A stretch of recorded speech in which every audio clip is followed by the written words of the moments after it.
commitments and targets, while behind the curtains, the governments of the global north countries are still refusing to take any drastic climate action. Lord Patel has been appointed the new chair of Yorkshire County Cricket Club following Roger Hutton's resignation. It's after former player Azim Rafiq accused the club of institutional racism. The club has been banned from hosting international and major matches for its handling of the claims.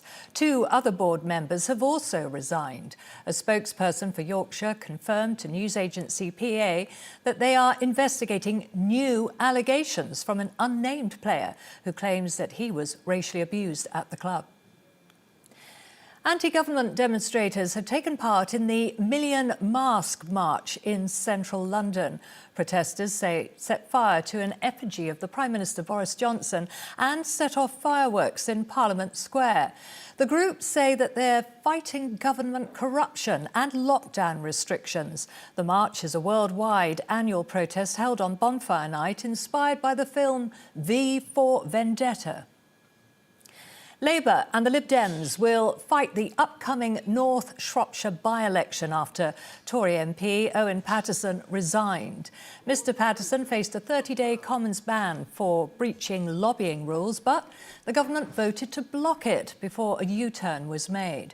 Education Secretary Nadeem Zahawi says it was a mistake for the government to combine a vote on disciplinary procedures with an MP's suspension.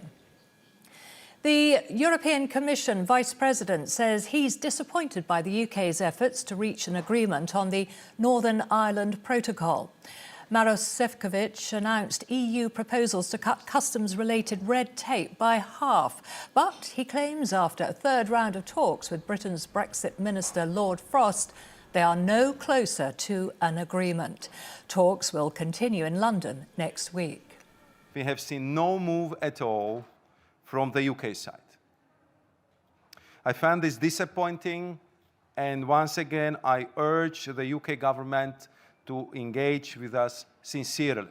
Let there be no doubt that triggering Article 16 to seek the renegotiation of the protocol would have serious consequences. You are right up to date. Now back to Mark and Tonight Live.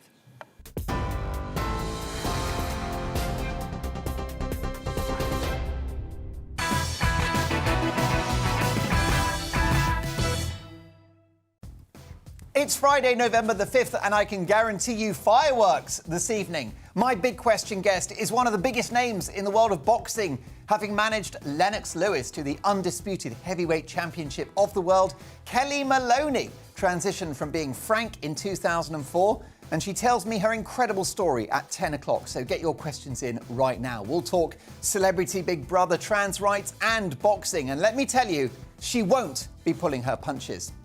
In Uncancelled, an incredible new book suggests the very idea of America is under threat as tribal elites and globalization are testing its very foundations. With battles between freedom-loving libertarians on the right and extreme political correctness on the left, is America in a state of civil war? And is the very concept of America now over? We'll speak to the amazing author Victor Davis Hanson, whose new book is out right now. He's the author of The Case for Donald Trump, and he'll join us live from America after 11. In Frequently Asked Questions, we're going to learn all about emotional eating. What is it? Do you know someone, a family member or a friend that suffers from this condition? We'll speak to the expert Emily Hall. She's been on her own harrowing journey and she's come out the other end. You won't want to miss it. An amazing story. Powerful stuff indeed. Now, as the nighttime sky is lit up across the country with fireworks, should we think again about these fireworks, given the impact on animals, potential safety issues and their environmental impact? Should we be banning them? We'll hear from all sides on that one in The Clash very shortly. Also, here's a question for you. Is the pandemic over? Cases continue to fall in the UK, so we'll speak to former ONS statistician Jamie Jenkins on the truth behind the COVID figures. Plus, have you had trouble getting a taxi recently? It seems the industry is in crisis, having lost half its drivers in lockdown. We'll speak to top cabbie representative Steve McNamara in the next few minutes. Lucky if I get a word in edgeways. And with me later in the show, my amazing panel tonight. Very excited. A very old friend of mine, broadcaster and journalist Benedict Spence. And also someone that's joined the show in recent weeks, and I'm a huge fan, author and agony aunt Hilary Freeman, and research fellow at the conservative think tank The Bow Group, Benjamin Loughnane. Hashtag Dream Team. They're in at 10:40 to react to the big stories of the day and tomorrow's newspaper front pages. But my priority is you, and to get your views on the national television airwaves. So drop me an email right now and throughout the show, mark@gbnews.uk. As it's fireworks night, we'd like you to send in your fireworks and bonfire pictures. Yourselves, your kids, the dog, you name it. But safely, obviously, but send in any of your kind of bonfire night and firework images, mark@gbnews.uk. And Cameron, Cal and Matthew will get those on screen shortly. We've got a big 3 hours to come. I'm very, very excited indeed, let me tell you. Liam's in charge tonight. We've pushed the boat out. It's Friday night, so whip out your sparkler and let's get to work.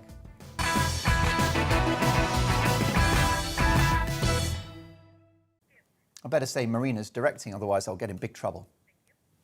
Now, when you tune into my show every night, in growing numbers for which I'm very grateful, you must get very confused about what my gender is. Do you wonder that? Oh, what is his gender? Maybe you wonder about what colour my skin is. Perhaps you'd like a description of my hair. Maybe I should do an introduction to my programme a bit like this one. Take a look. Hello, everyone. I'm Natalie Gadilla. I'm a Caucasian woman with long blonde hair, and I go by she, her. I'm a product marketing lead here at Microsoft and co-host of the podcast Security Unlocked with this guy. Yes, that would be me. Hello, everyone. I'm Nick Fillingham. I'm a Caucasian man with glasses and a beard. I go by he, him, and I'm a security evangelist here at Microsoft. Now, I don't wish to be pedantic, but I don't think they've actually introduced themselves with enough accuracy. Notwithstanding their gender pronouns and hairstyles, it's pretty clear that what they really identify as is a pair of numpties. Now, I'm not going to give you my pronouns because the crown jewels attached to my body, I've always said less is more, define my biological sex. And I couldn't even begin to tell you about my hairstyle. How the hell do you describe this? And as for the Caucasian stuff, what's that all about? Is it showing off or an apology? I'm not defined by the colour of my skin, but to paraphrase the great civil rights campaigner Martin Luther King, I am set up by and defined by the content of my character. I hope never to define or judge myself by the pigmentation of my dermis, and I will never judge or define anybody else by theirs. We're all human beings, a fact that ought to unite us, not divide. Unsurprising, and I've pointed this out in the past, that much of this woke garbage comes from the corporate world. In the case of that dystopian video from hell, the sprawling monolithic tech giant Microsoft. But public institutions, universities and large companies are riven with this toxic and divisive nonsense. And I'm afraid to say that much of it seems to originate from America, once the land of the free. I genuinely fear for the future of that great nation. Britain is not lost, not yet, but this kind of batshit crazy madness must be laughed at, yes, but resisted too. We reported a couple of months ago that civil servants in Scotland are being urged, brackets pressurised, to include their pronouns in emails. Now, that doesn't make you a nice person, inclusive or caring. Most decent people agree that transphobia is as evil and wrong as racism and homophobia. But the pronoun police are not pushing tolerance and inclusivity. They're pushing something called gender ideology, which rejects the idea that there are two biological sexes. How inconvenient, therefore, that one of Britain's most respected experts in reproductive medicine, Professor Robert Winston, said this on the BBC's Question Time just a few weeks ago. I will say this categorically, that you cannot change your sex. Your sex actually is there in every single cell in the body. You have a chromosomal sex, you have genetic sex, you have hormonal sex, you have all sorts of different kinds of psychological brain sex. They're all different. Well, unfortunately, you can't say this publicly. This is one of the big problems. Even saying this on this programme undoubtedly will result in my getting a huge amount of hate mail. It always does. Overall, I think it's a very sad thing that we can't discuss biological science without actually getting completely caught up emotionally with something which is really completely wrong. Well, a very sad thing indeed. Those who seek to state biological fact, like the academic Kathleen Stock, are verbally attacked, physically threatened and ultimately cancelled. This poor woman in particular, a talented and respected lecturer, is now jobless, having been thrown under the bus by her own union, whose job it was to protect her. All of this for stating basic biological facts, which are literally taught at school in GCSE and A-level biology. Correctly stating biological information is bizarrely referred to as being gender critical. It's not gender critical to point out that there are two biological sexes. It's gender factual. And the other aspect of this nonsense is that it's all completely navel-gazing. Haven't these keyboard warriors got anything better to worry about? The militant campaigners that propagate this stuff are totally self-absorbed. They should stop worrying about pronouns, hairstyles and skin colour and set about excavating their heads from their own backsides. Let me be clear, I couldn't be more pro-trans and have close friends that have been on that important and joyous journey. It's not a life choice to be a trans woman or a trans man. It's who you are. And you must be acknowledged and respected and loved for the gender by which you identify. But this hardcore ideological rump of extremists are trying to change the world and shape reality to their own vision. Getting respected teachers and academics sacked, shutting down debate, forcing boys to go to school in skirts, and telling 5-year-olds in Scotland that they could be one of 50 genders, well, that's just the start. What begins as a comedy with this rather ridiculous video you've just watched ends in tragedy, as women in particular face an egregious assault on their rights and their identity. Being a strong feminist, which I sincerely hope I am, doesn't sit with giving in to these malicious and misguided bullies. Anyone pushing this agenda, he, she, they or it, must not prevail. Gender pronouns, describing your haircut, obsessing over the colour of your skin, that's just the beginning. Let me tell you, if this madness goes on unchecked, it doesn't end well. This is Mark Dolan, British man with a dodgy haircut, and I'm told nice eyes for GB News.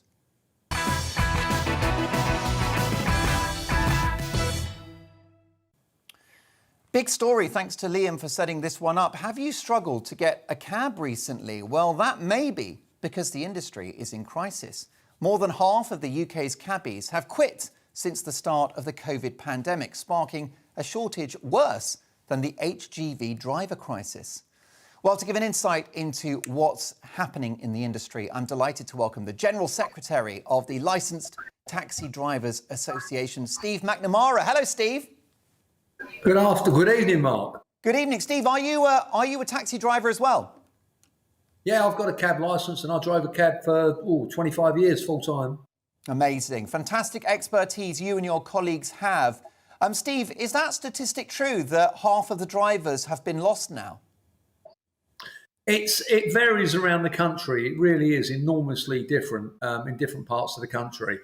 And there's varying reasons for it. I mean, a lot of people want to pin it on the pandemic. Other people are trying to pin it on Brexit. And as with many things, there's a variety of reasons. In some parts of the country, drivers can't get a licence because the licensing authority are working from home and therefore can't access DBS registers and stuff like that. So people who today may be driving a taxi or a private hire vehicle won't be doing so tomorrow because the licences have to be renewed periodically, and some local councils are obviously more vulnerable to COVID, along with civil servants who all seem to be working from home and not doing what they're paid to do. So that's one of the issues. The primary issue is there isn't actually a shortage of vehicles or drivers. What there's now a shortage of drivers who are prepared to work for buttons. The big app companies that have been around for many years, we all know the names. The big attraction with them is that they were very, very cheap. That was their selling point. And a large number of people, they used to call themselves millennials. I don't think they do that anymore. That's an insult now, apparently. But they've got very used to being able to get a car at a moment's notice and for virtually no money, and to have the driver scurrying and kowtowing on the threat of not getting 5 stars. That has gone away. So those people have lost that. What has not gone away is the traditional taxi firms and private hire firms around the country that weren't forced out of business by these big app firms are still around. They're still providing a service, and if you're using those, you can still get a cab. So a lot of it is exaggerated. Yes, but obviously in our big cities, I've heard many stories of people struggling to get taxis at midnight on a Saturday night. It's particularly distressing for anyone that's vulnerable, a young woman on her own. Do you think this problem's going to persist for the foreseeable future, Steve? No, I don't think it is. What's beginning to happen, we're beginning to see a levelling of the playing field, and these app companies that are primarily responsible for this have now just basically all been forced to raise their prices. Once it becomes an economic viability to do that again, people will do it. The black cab industry in London, the taxi industry in London, has seen a great resurgence in a customer base and the demographics, the much younger demographics of people using taxis. They can now jump in and touch their card or their phone or increasingly their watch. And they can hail a taxi on the street. And what we're seeing a great resurgence in that. And a lot of it is just a change in people's habits. You can no longer expect to find a cab on every corner. And so sometimes if you're going out for the evening, particularly if you're vulnerable, you're vulnerable, you need to make plans. You need to book a cab from a local firm beforehand, or you need to get someone to hail a taxi on the street for you. And you will get home, and you will get home safely. What has changed is, as I say, there's not somebody waiting on every corner prepared to work for virtually nothing. Those days have gone. Steve, who have you had in the back of your taxi? Over the years, well, most of the celebrities I've had in the back of my cab, Mark, are all dead, I'm afraid. Oh dear. I'm my big long time celebrity. I suppose Michael Caine a few times. People of that calibre. Robert De Niro, I've got a great story there, but I couldn't tell it on the air. Those sorts of big celebrities over the years. And what's the best thing about being a taxi driver? Why do you still do it all these years on, Steve? The great thing about being a taxi driver, particularly a black cab driver in London, is you're your own boss. You decide what hours you're going to work, you decide when you're going to work, how you're going to work, and what you're going to do. And that freedom is just not available in any other job. There'll be cab drivers tonight who will be at work tomorrow because they've not worked today because they've gone to a bonfire event with their children. Many jobs you can't do that. When I was driving a cab, I never missed a parents' evening, a school play or anything because I just worked other times. And that's the big attraction to the job, the flexibility. And Steve, it must have been a nightmare the last 18 months for cab drivers across the country who haven't had an income because nobody has been able to travel around. We've been in lockdown on and off for a year and a half. And I guess some of those taxi drivers are paying for their vehicles on hire purchase. They've got big financial commitments. So just tell me about how drivers have been impacted by lockdowns and the pandemic measures. We were absolutely slaughtered by the pandemic for all the reasons that you say. Many old taxi drivers are self-employed, and many of them fell through massive gaps in the SC.ISS scheme provided by the Chancellor. Many of them had no income whatsoever. Many of them were forced to sell vehicles or renege on finance agreements, which is, again, a contributory factor in the shortages today. And it has just been an absolute nightmare for us. But what has surprised us more than anything is how quickly things have returned to normal, particularly in the big metropolitan cities and in London in particular. Things are back to normal massively. Everybody's back at work. This great, everyone's going to work from home thing hasn't really happened, and most people are back at their desks at least 2 or 3 days a week. And, London is once again, the city it was, or almost the city it was. And, we've seen a great return to work, and long may it continue.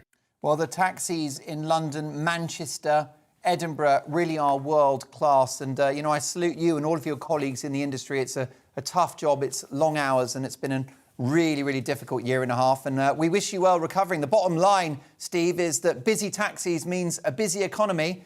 and the road to recovery. Yeah, undoubtedly, we're doing our bit to keep the Chancellor in coffers. It's just a pity that some of these American act firms paid little or no tax in this country, and are contributing absolutely nothing to the NHS and the services that we all depend on. But you can rest assured your local tax. I'm going to ask my team to give you a very generous tip, and thank you so much for giving up 10 minutes of your busy Friday night on the show. And let's speak again soon if we can. Steve McNamara there. He is the General Secretary of the Licensed Taxi Drivers Association. Have you had trouble getting a taxi? Tell me your stories. I think it's been really difficult for lots of people stood in the rain on a Friday or a Saturday night trying to get out of the pub or a nightclub, get home.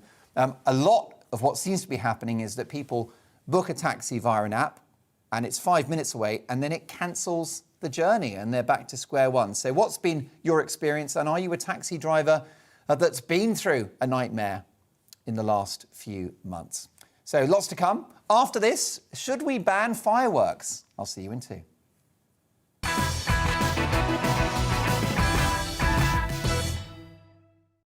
You're watching GB News live across the UK and the world on our digital stream. GB News is Britain's news channel. We are the UK's home of discussion and debate from all perspectives. We are here for you. Don't forget to join our YouTube community by clicking on that subscribe button.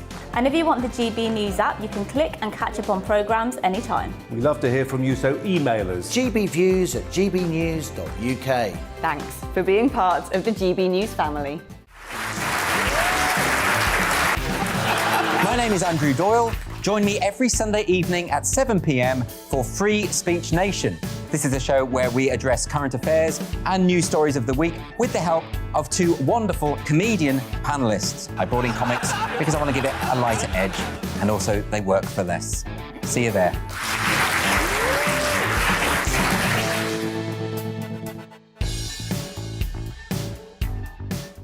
Join my show Farage, 7 p.m. till 8 p.m. Monday through Thursday, and there you will get opinion, analysis, debate, and I'll cover stories that nobody else dares to touch.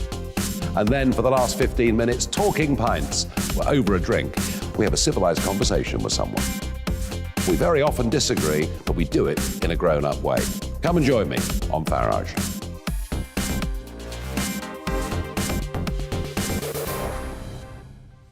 I'm Colin Brazier.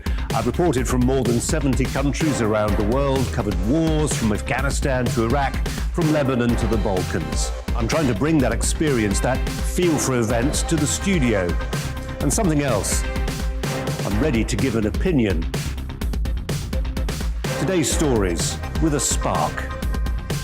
Brazier from 8 p.m. weekdays on GB News.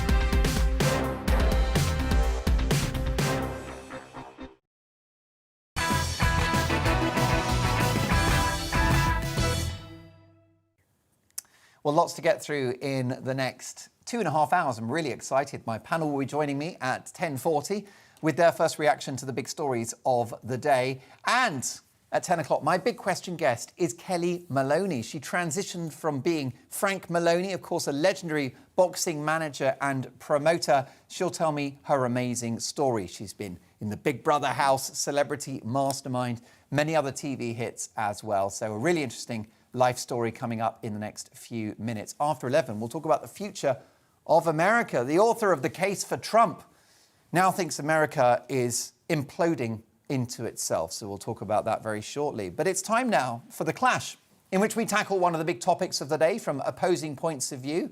Tonight, as firework displays and bonfires roar across the country, should we rethink this form of entertainment, given the potential safety risks, particularly to children, noise, the threat to animals and the environmental impact? Well, to debate this, I'm delighted to welcome TV psychotherapist Lucy Beresford, good friend of the show. Hi, Lucy. And Julie Dawn, who is from the Firework campaign, who are pressing the government to look again at firework regulations. Julie, let's start with you. Welcome to the show. I see you're not in your garden firing off Catherine wheels. I'm not, but if I disappear quickly, then you'll know that somebody's letting off fireworks and I'm going to my horses. Oh, yeah. Well, look, here's the point. Animals very much suffer on fireworks night, and not just on November the 5th, but before and after as well. It's a season of fireworks, isn't it? Yeah, the government started calling it firework season a few years ago, yeah. Not great. Tell me about the impact it has on your horses. Next door had fireworks on New Year's Eve. I had to get my horses into the stables. They're about 30 to 40 metres from where they were letting off the fireworks, so just the other side of the garden fence. The horses run around in the stables, they shout, they sweat, they panic. They're in danger of hurting themselves. You can't let them out into the field because they run through fences. They could run onto the road and cause traffic accidents, so you don't know what to do for the best, to be honest.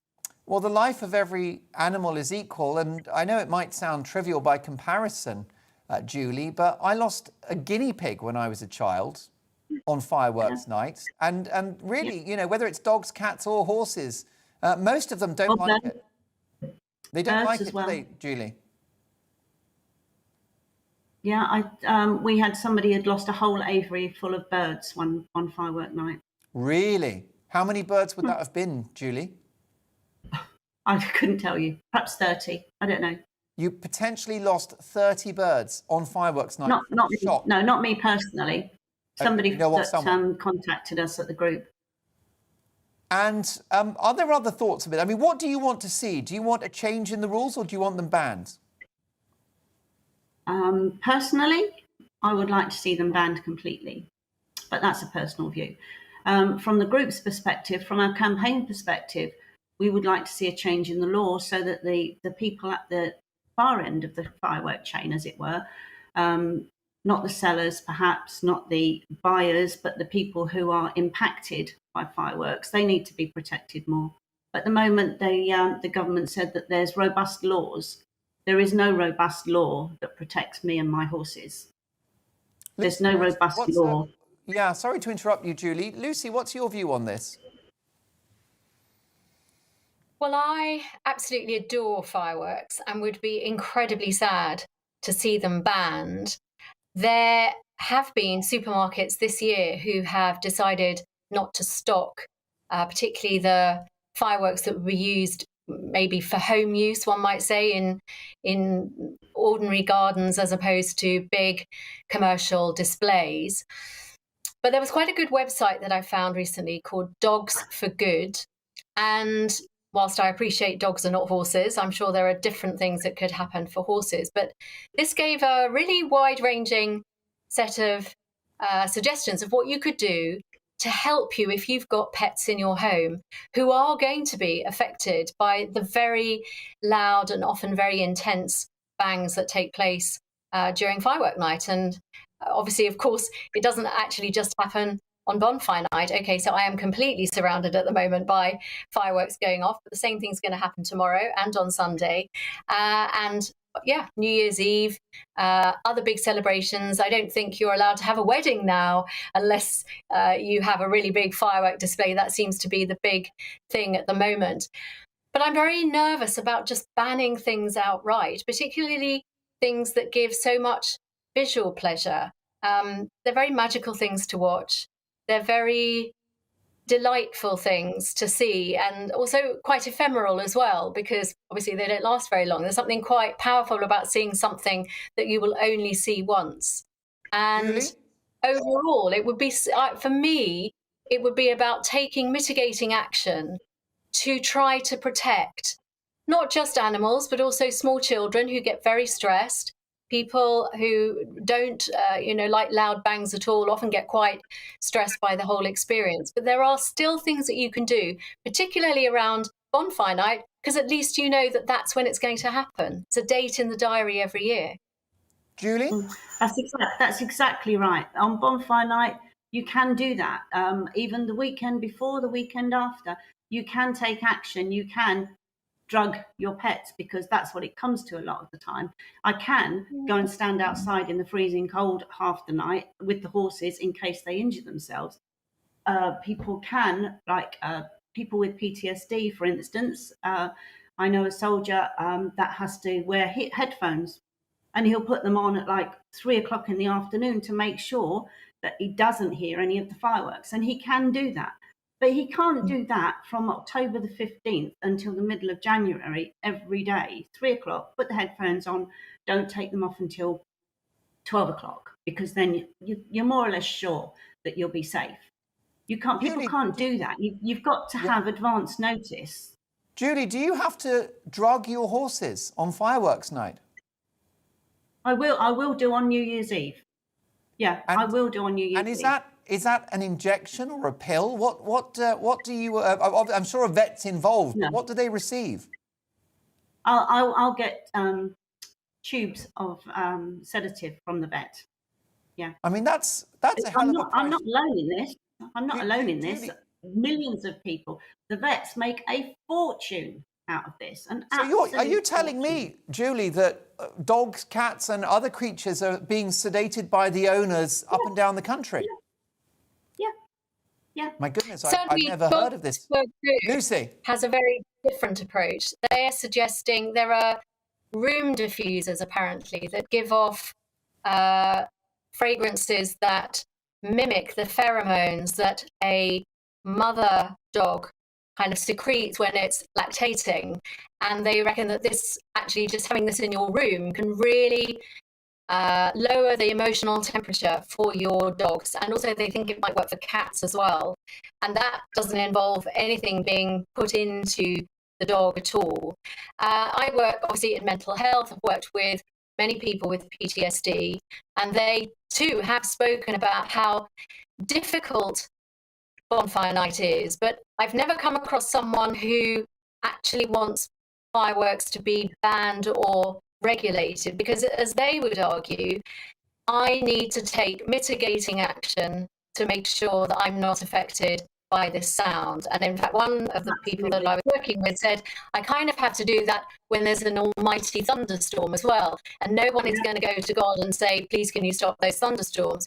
So it is very important that people have advance notice. And I wish that the neighbours of Julie would say, we respect that you've got horses. We're actually planning on doing something on New Year's Eve or whenever it might be. Can we come to some arrangement? Is there some way we can help you move some of your horses? Obviously, apologies, Julie, I don't know how many horses you've got. You've probably got dozens, and it'll be really time-consuming and expensive to do that. But I think there is definitely cooperation that can take place, similarly to professional, commercially run firework displays. You know, that has a lot of publicity.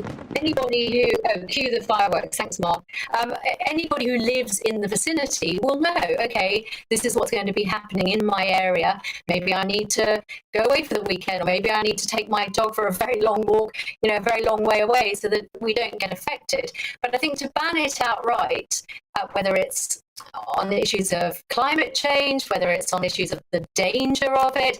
I mean, these are things that people have been talking about for years. And I just think to ban them means that you're depriving the majority of people from some really, really beautiful experiences. Yeah, that was a personal have opinion. A look at your line there. I hope you haven't been affected by the fireworks in your area. But Julie, I tend to agree with you, because something that's glossed over is the environmental impact of fireworks. Yeah. I mean, they have a huge carbon footprint, and they literally dump rubbish into the sky. And into my field. Yeah, I go around after bonfire night, picking up sticks that could hurt my horses, that could injure my sheep, picking up bits of plastic that the sheep could eat. I go around picking up. We have photographs on our page of just piles of rubbish, piles of bits of things that are in our field that have come from neighbours. It's deeply. You know, the rockets, they just come over, drop their plastic, drop their sticks in the fields. Julie, are you a farmer, or how come you have so many animals? Just lucky, I guess. Wow. So they're all just your much-loved pets. Isn't that wonderful? Lucy, final thought on this. The environmental impact of fireworks, and also the fact that every year, sadly, there are accidents. And Lucy, you'll know as well as I do the image of a slightly drunk father running away from a firework that is just lit, which is rather sort of delicately balanced inside an empty bottle? Oh, I wonder what you were going to say then. Yeah, I don't think I've seen that video. I've seen a slightly different one. That's another video. And I think it's a family show, so I'm keeping it real. The idea that I worry about the idea that suddenly we are now also going to think about banning fireworks for the environment, because again, it's not like we are putting these rockets up into the sky every single day. Please, could we just have a couple of days a year when we're able to really enjoy the beauty of these, what I consider to be unbelievably magical experiences. I just don't think I've lost the wonder that I had when I was a child, when I first saw my first firework. I actually thought I was watching magic, and I don't want to lose it. My inner child needs that kind of joy and delight, perhaps this year more than ever. Well, listen, we'll end on that very positive note. Thank you both for sharing your thoughts. And Julie, I wish you well for the next couple of weeks, and especially I wish your animals well as well. You're clearly lucky to have so many furry friends in your life. Thanks again to TV psychotherapist Lucy Beresford, and also Julie Dawn, who's from the Firework campaign group, who are pressing the government to regulate and licence the use of fireworks. Well, Julie would like to see the back of them all together. So many emails coming on this. mark@gbnews.uk. Morris makes the points about the environment when it comes to fireworks. Morris says, what about the smoke and debris from the fireworks? Jackie says, Mark, my husband is a former Royal Marine Commando and a war veteran. He had to go to bed early and take sleeping pills that his doctor prescribed so he could get through the night due to his post-traumatic stress disorder. I don't want to see fireworks banned, but restricted to organised shows instead of being available to anyone. And here's a point Jackie touched on by Julie. Why can't it just be one night of the year? Can we not compromise on that one? Isn't that the solution? How about this? Mark says, I definitely think that fireworks should be banned fully for private use, and all arranged displays must be held only in football and rugby stadia, full stop. Patrick says, tonight is the night to celebrate. Very, very interesting. Guy Fawkes, absolutely. He nearly achieved taking on the establishment. He was a hero. Pat, what a brilliant point you've made. A nice bit of historical context to that one. Dear Mark, bonfire night is ridiculous. The gunpowder plot was foiled. It didn't happen. So why do we celebrate an event that did not occur? Also, fireworks scare animals, both domestic and wild. They are not a necessity in life. And on taxis, have you had trouble getting a taxi since lockdown? Well, let's have a look at this. It's from Elizabeth. Dear Mark, our local taxi firm based at our train station closed down due to a lack of trade during the pandemic. A real shame. It had been there for so many years. And here's a moving story. Mark, November of last year, my leg was swollen from a skin infection. Only realised late at night. There were no taxis available, so I had to drive 40 miles to A&E. Well, Pat, I hope you've made a good recovery. That's a shocking story. Lisa, love Mark's monologue every evening. I tune in to watch you saying exactly what I think and feel. Keep telling it like it is, Mark. You're a breath of fresh air, even if your hair is dodgy.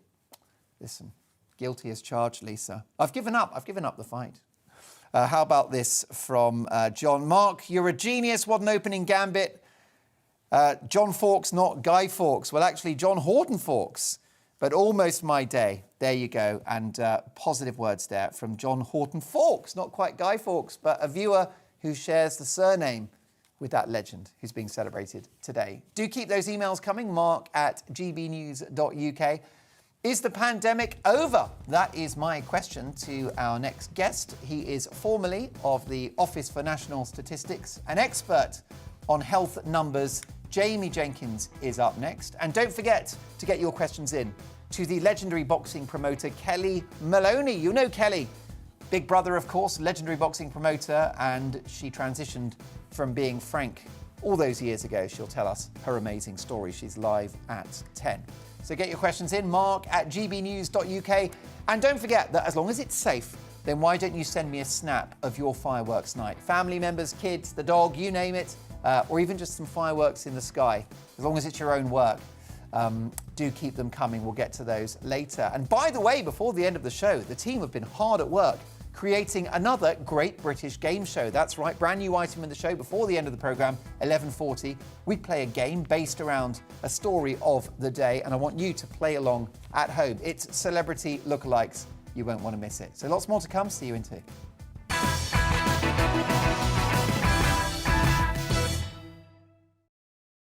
You're watching GB News live across the UK and the world on our digital stream. GB News is Britain's news channel. We are the UK's home of discussion and debate from all perspectives. We are here for you. Don't forget to join our YouTube community by clicking on that subscribe button.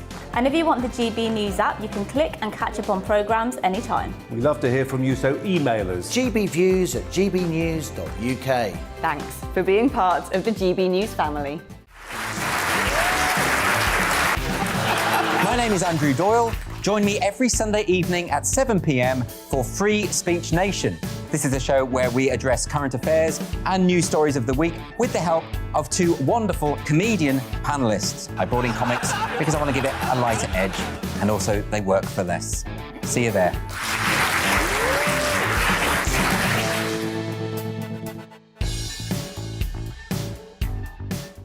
Join my show Farage, 7 p.m. till 8 p.m. Monday through Thursday, and there you will get opinion, analysis, debate, and I'll cover stories that nobody else dares to touch. And then for the last 15 minutes, talking pints. We're over a drink. We have a civilised conversation with someone. We very often disagree, but we do it in a grown-up way. Come and join me on Farage.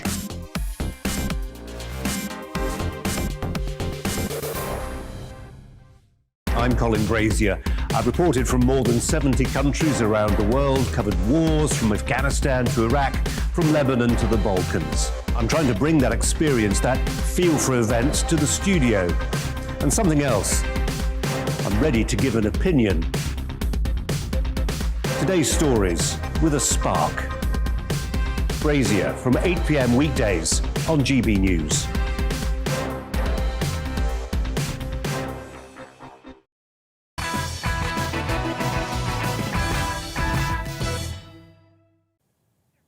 Lots of emails coming in on whether we should ban fireworks. Let's have a look at this. Jilly says, Mark, silent fireworks would work and would be just fine for my animals and wildlife. Well, Jilly, I'm sure that sort of technology is on its way, but based upon how noisy it is when I came in today, they're clearly not around at the moment. Martin just says, fireworks banned, get a life. Moira, I love fireworks, Mark. I'm also a dog behaviourist. Suggesting pheromone diffusers for pets on fireworks night is like sticking an elastoplast on a broken leg. To treat noise phobias, including fear of fireworks, is a long process and has to start months before the event. You really need to get an animal behaviourist on to discuss this. I still love fireworks, but it is also an issue for pets and wildlife. The Avery incident is probably typical of small animals that simply die of shock. So many more emails to get to. Hundreds, which is wonderful, and it keeps me busy. So do keep them coming in. Mark at gbnews.uk. We shall resume that conversation. I do want to get to this one. It relates to our next story, and it's from Michael. Michael, thanks for your email. Hi, Mark. You've added refreshing enthusiasm and humour to evening updates on current affairs and news. Thank you, Michael. However, I think you were out of order to ask the question, is the pandemic over, with falling cases of infections? Today, another aircraft load of 192 people died. Yesterday, 214. The day before, 292. In my view, you're encouraging people to go against the medical advice that doctors have given the government. People should still mask up in crowds. Doctors say this pandemic and other variants are still around for the foreseeable future. Mark, stay safe and positive and continue with your good cheer. Best regards, Michael. What a wonderful and reasonable email, and thank you for offering the alternative view, Michael. I shall reflect on it, and let's reflect on it now in the company of a statistical genius. That's right. The Mail are reporting that Britain is no longer Europe's COVID capital. Official data shows infections are beginning to soar across the continent, whilst cases in the UK have been falling across the 4 home nations for 11 out of the last 12 days, despite the government resisting plans to bring in measures such as mandatory face masks and work-from-home guidance in England. So are we through the worst of it? Is it wrong, as Michael suggests, to pose the question, is the pandemic over here in the UK? Well, to answer this, I'm delighted to welcome a man who has crunched the numbers, so you don't have to. Jamie Jenkins is the former head of health analysis at the Office for National Statistics. He joins me now. Hi, Jamie. Good evening, Mark. You good? I'm very well, and you've been looking at health data for many, many years. What's the lie of the land? Where are we at in the pandemic, do you think, in the UK? Yeah, so I think in the UK market, we're kind of on a bit of a knife edge at the moment. So cases have been coming down in England. They're down about 11% week on week. In Wales, they're down about 9%. But we have seen them creeping up in Scotland. And remember, there's a big thing that's been going on the last couple of weeks, which is half term in England and Wales. Scotland have different term times, so they kind of broke up a few weeks earlier. So we're seeing cases kind of rise in there. So we may see that happen in England and Wales in the next couple of weeks. But obviously, remember, there's different policies going on in place across the UK at the moment. You've got kind of vaccine passports in Scotland, you've got masks in schools. In Wales, you've got vaccine passes, where slightly different to Scotland, you can have lateral flow tests to go into venues. So, and England's got the least restrictions of all, where the cases are coming down the most. So there's a lot of variation across the country.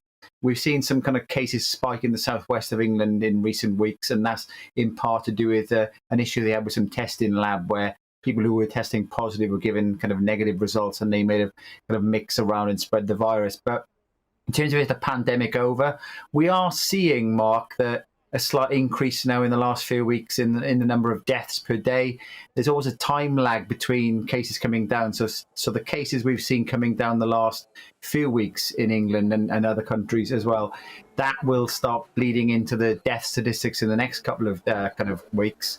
And the more important thing, I suppose, is that we are starting to see, since the booster rollout of the vaccine, cases coming down among the elderly people, and that's generally what leads to the hospitalizations and deaths. And of course, sadly, at this time of the year, we would expect to see an increase in deaths from respiratory viruses. Does that muddy the water at all, do you think, Jamie? No, I think so, Mark. If you go back 100 years ago, where we had the big pandemic there, if you track what normally happens, you had that big first wave of the pandemic 100 years ago, then you had another second wave, then a third wave. And then naturally, as kind of people have more infections, and this time around, we've got the vaccine, which we didn't have, say, 100 years ago with the Spanish flu kind of pandemic. You do get these natural things where the pandemics seem to see these kind of viruses become more transmissible but less deadly. And you would expect to see kind of increases in respiratory disease. We didn't see much flu last year. We haven't seen much flu in the Southern Hemisphere over the summer months, whereas they're winter months. And that's normally what determines what will happen in the Northern Hemisphere, where we are obviously now. In part, the reason we didn't see much down in the Southern Hemisphere is because obviously Australia and New Zealand have had these really strict lockdowns, but we haven't seen them in other countries which have had kind of lighter lockdowns. And just tracking flu in the country at the moment, it's a little bit higher than it was last year, but nowhere near what you would see pre-pandemic. Do you think the First Minister of Wales, which is where you're speaking to us live from right now in the beautiful city of Cardiff, do you think the First Minister will be, I don't know, surprised that the strict measures in Wales, such as mask mandates and COVID passports, hasn't impacted a rise in cases? And is there any explanation as to why cases would rise unchecked in a country with strict measures whilst they fall in England with fewer? Well, if you look at the evidence, Mark, before they brought these kind of vaccine passes, vaccine passports, whatever they want to call them in Wales, even the scientific evidence said it could backfire, because it kind of, you get the people who distrust the government, they're less likely to come forward. And there's no real evidence that these vaccine passports have that great effect. And we had a big rugby match in Wales last week. There's another you've got another one coming up again.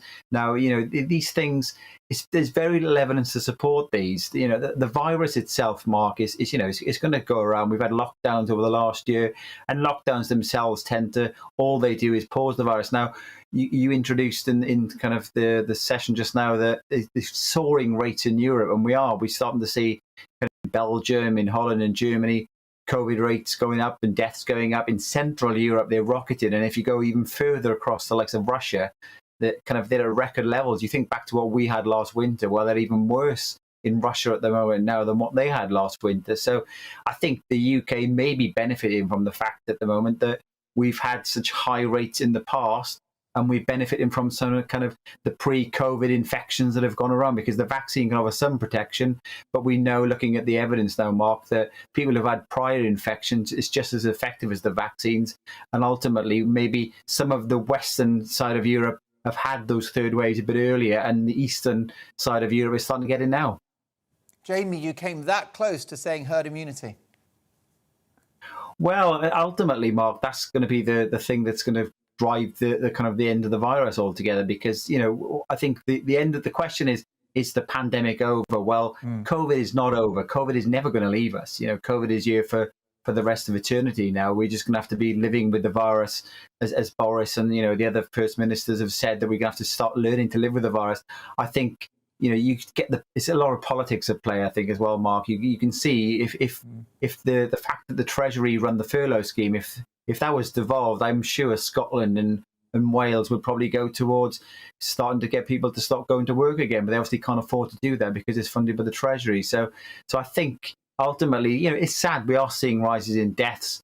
It's difficult. It's in particular among those kind of households where we know children and schools are a big vector of transmission, but the symptoms aren't very high there. I suppose it is difficult for those who live with vulnerable kind of parents and vulnerable grandparents. So, you know, we're not over the woods, and we're going into the winter months. But ultimately, the difference now compared to this time last year is there was very few antibodies in the population. We had a huge number of excess deaths. The number of patients in hospital now is about a quarter of what it was at the peak last year, even though cases are higher. And is there any truth to the suggestion that our case rates may be high in global terms because of the number of people we're testing? Or are these figures adjusted to take into account higher levels of testing in a country like Britain? No, so when you start looking at kind of how many cases per 100,000 mark, it is driven a lot by the testing. So in recent weeks, we've seen falls in the number of cases in the UK. And some of that is down to the fact that with the schools being off, children haven't been tested as much. So that's part of the reason why we've seen a bit of a decline in recent weeks. But even with that, Mark, we've got a huge number of tests in the UK compared to the rest of Europe. You know, I was looking at the figures a few weeks back, and we were probably testing more than France, Germany, and Italy put together. So when you test more, in particular, this is a virus where some people have no symptoms at all, you find a lot of cases. And then that spooks the kind of world with the travel, or we don't want to let people in from the UK because they got high numbers of cases. I suppose the ultimate thing is when you start looking at the deaths figures, we haven't had significant deaths above some of our European counterparts. And that's probably a better reflection in terms of the level of virus within the different populations. And I say at the moment, Mark, it seems to be rocketing in Europe and not in the UK. And of course, how countries define a COVID death is a different metric based upon, you know, the public health policies of that particular nation. Only a few seconds to go, Jamie, but overall, do you think that, notwithstanding the inevitable seasonal pressures on the NHS, that based upon where the graph is right now, that we're not looking at a clear and present danger to the NHS from COVID this winter? Is that something we can hope for? I think so from COVID, Mark. The difficulty we've got this year is that, you know, if you go pre-COVID, the NHS was always as kind of under pressure. You'd always see ambulances backed up outside hospitals. So the NHS generally struggles with winter. If you kind of plot through the number of COVID cases we've got at the moment and kind of put a projection up towards the rest of the winter, we won't reach the peaks that we had last winter across the UK. But the thing that we've got at the moment is the backlog of 18 months of people not coming forward to the NHS, and we are seeing kind of that number of patients in the system overall is kind of more challenging. So the NHS is under a lot of pressure because of all of this, but the NHS is under pressure in part because of the previous lockdown. So I think COVID itself, alongside all of that, might be the tipping edge. But like I say, before the pandemic, we were always under these pressures anyway. Jamie, it's always an education to speak to you. Thank you so much for joining us. You can find Jamie on Twitter @StatsJamie. Highly recommended because he's got the facts. It's not opinion, folks. It's simply the data. Remember, follow the science. Jamie Jenkins is the former head of health analysis at the Office for National Statistics. More to come. Hello. Many areas enjoyed some dry weather on Friday, but changes as we head through this coming weekend. Rain will push its way southwards across the UK. Showers flowing from the north, but it will be the strength of the wind I think we notice most through Saturday. So we look at the pressure pattern, then you can see high pressure towards the southwest. That's what's kept things mainly dry today. But towards the northwest, this area of low pressure, that's going to dominate our weather as we head through this coming weekend, bringing some rain, but also those strengthening winds, like I said. Already through Friday evening and overnight, we're going to see some heavy, more persistent rain spreading in across much of Scotland. But elsewhere, actually, some decent weather for bonfire night. Lots of cloud around, but mainly dry. Just a bit of patchy rain towards the west, and a noticeably mild night to come than recent ones as well. Last night, temperatures dropped close to, if not below, freezing. Tonight, temperatures holding up well above freezing, 5 to 10 degrees. Now, later on the night, we'll see more persistent rain spreading in across Scotland and Northern Ireland. That will continue to push its way southwards through the day. But ahead of that, actually, a lot of dry weather first thing across much of England and Wales. Quite a lot of cloud, some brightness towards the east. But that will change, like I said, as this cloud and rain will sink its way southwards through the day. So quite heavy rain on that, like I said. Still dry towards the southeast, sunshine and showers following from the northwest, but for all areas those winds will strengthen with that rain band. Particularly towards the west, we could see coastal gales. A milder day to come across the board. As we head through the rest of Saturday into the evening and overnight, then that cloud and rain will push its way southwards. The rain turning quite light and patchy. Clearer spells following from the north, but it will be the strength of the wind we continue to notice. Those winds picking up as we head through the night across much of northern Scotland in particular. Here we could see gusts 60, 70, possibly 80 miles an hour in exposure. A wind warning in force for that. Elsewhere, still quite windy, and that will keep the temperatures up, so another mild night to come. So we look ahead to Sunday morning then. You can see here still some showery rain across much of northern and eastern Scotland. That will slowly ease through the day, but we continue with those very strong winds across Scotland through much of the day. Elsewhere, breezy, yes, but it will be mainly dry. Quite a lot of cloud around towards the west, but a lot of dry weather, bright or sunny spells, particularly towards the east. Same change towards the early part of next week. Some rain, particularly towards the north and west, mainly dry further south and east.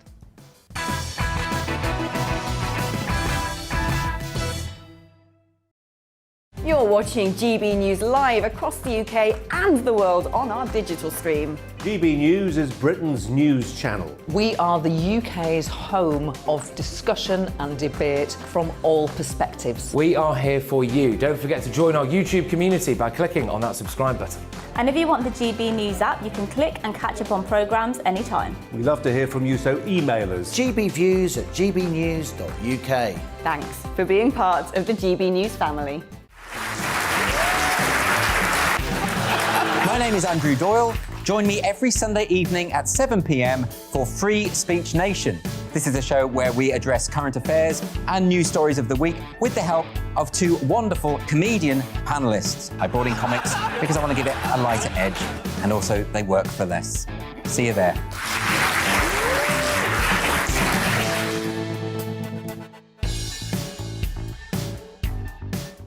Join my show Farage, 7 p.m. till 8 p.m. Monday through Thursday, and there you will get opinion, analysis, debate, and I'll cover stories that nobody else dares to touch. And then for the last 15 minutes, talking pints. We're over a drink. We have a civilised conversation with someone. We very often disagree, but we do it in a grown-up way.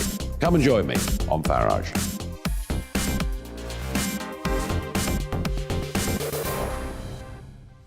I'm Colin Brazier. I've reported from more than 70 countries around the world, covered wars from Afghanistan to Iraq, from Lebanon to the Balkans. I'm trying to bring that experience, that feel for events, to the studio. And something else, I'm ready to give an opinion. Today's stories with a spark. Brazier from 8 p.m. weekdays on GB News.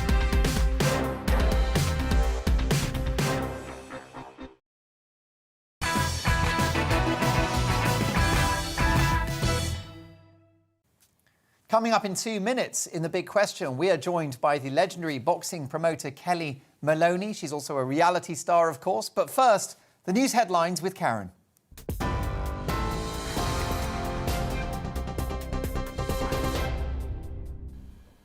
Thank you, Mark. These are your latest headlines. Greta Thunberg says COP26 has already failed and is becoming a greenwash festival. She was speaking to thousands of young activists on a march through the centre of Glasgow. She demanded world leaders take real action to tackle climate change.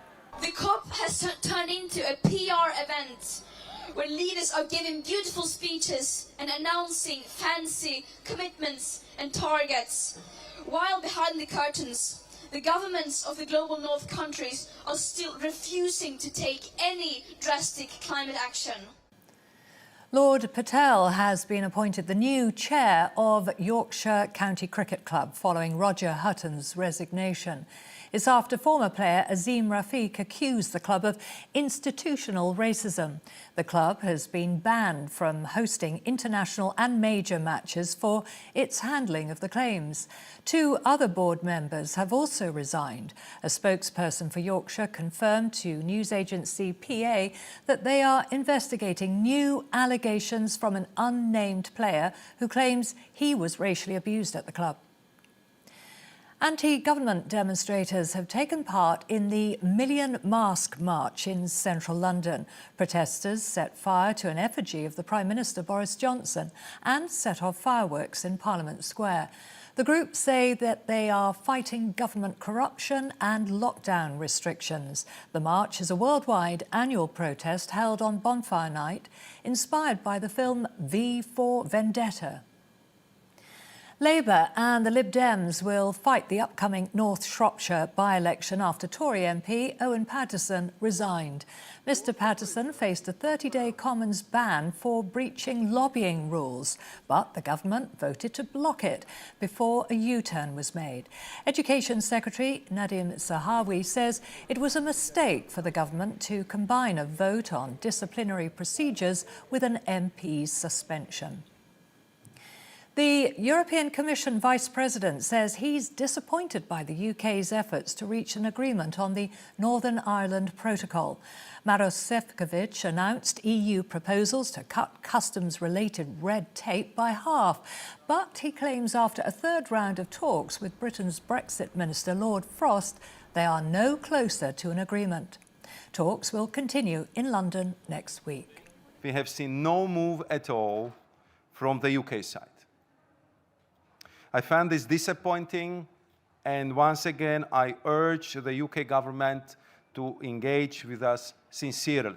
Let there be no doubt that triggering Article 16 to seek the renegotiation of the protocol would have serious consequences. You're right up to date. Now back to Tonight Live with Mark.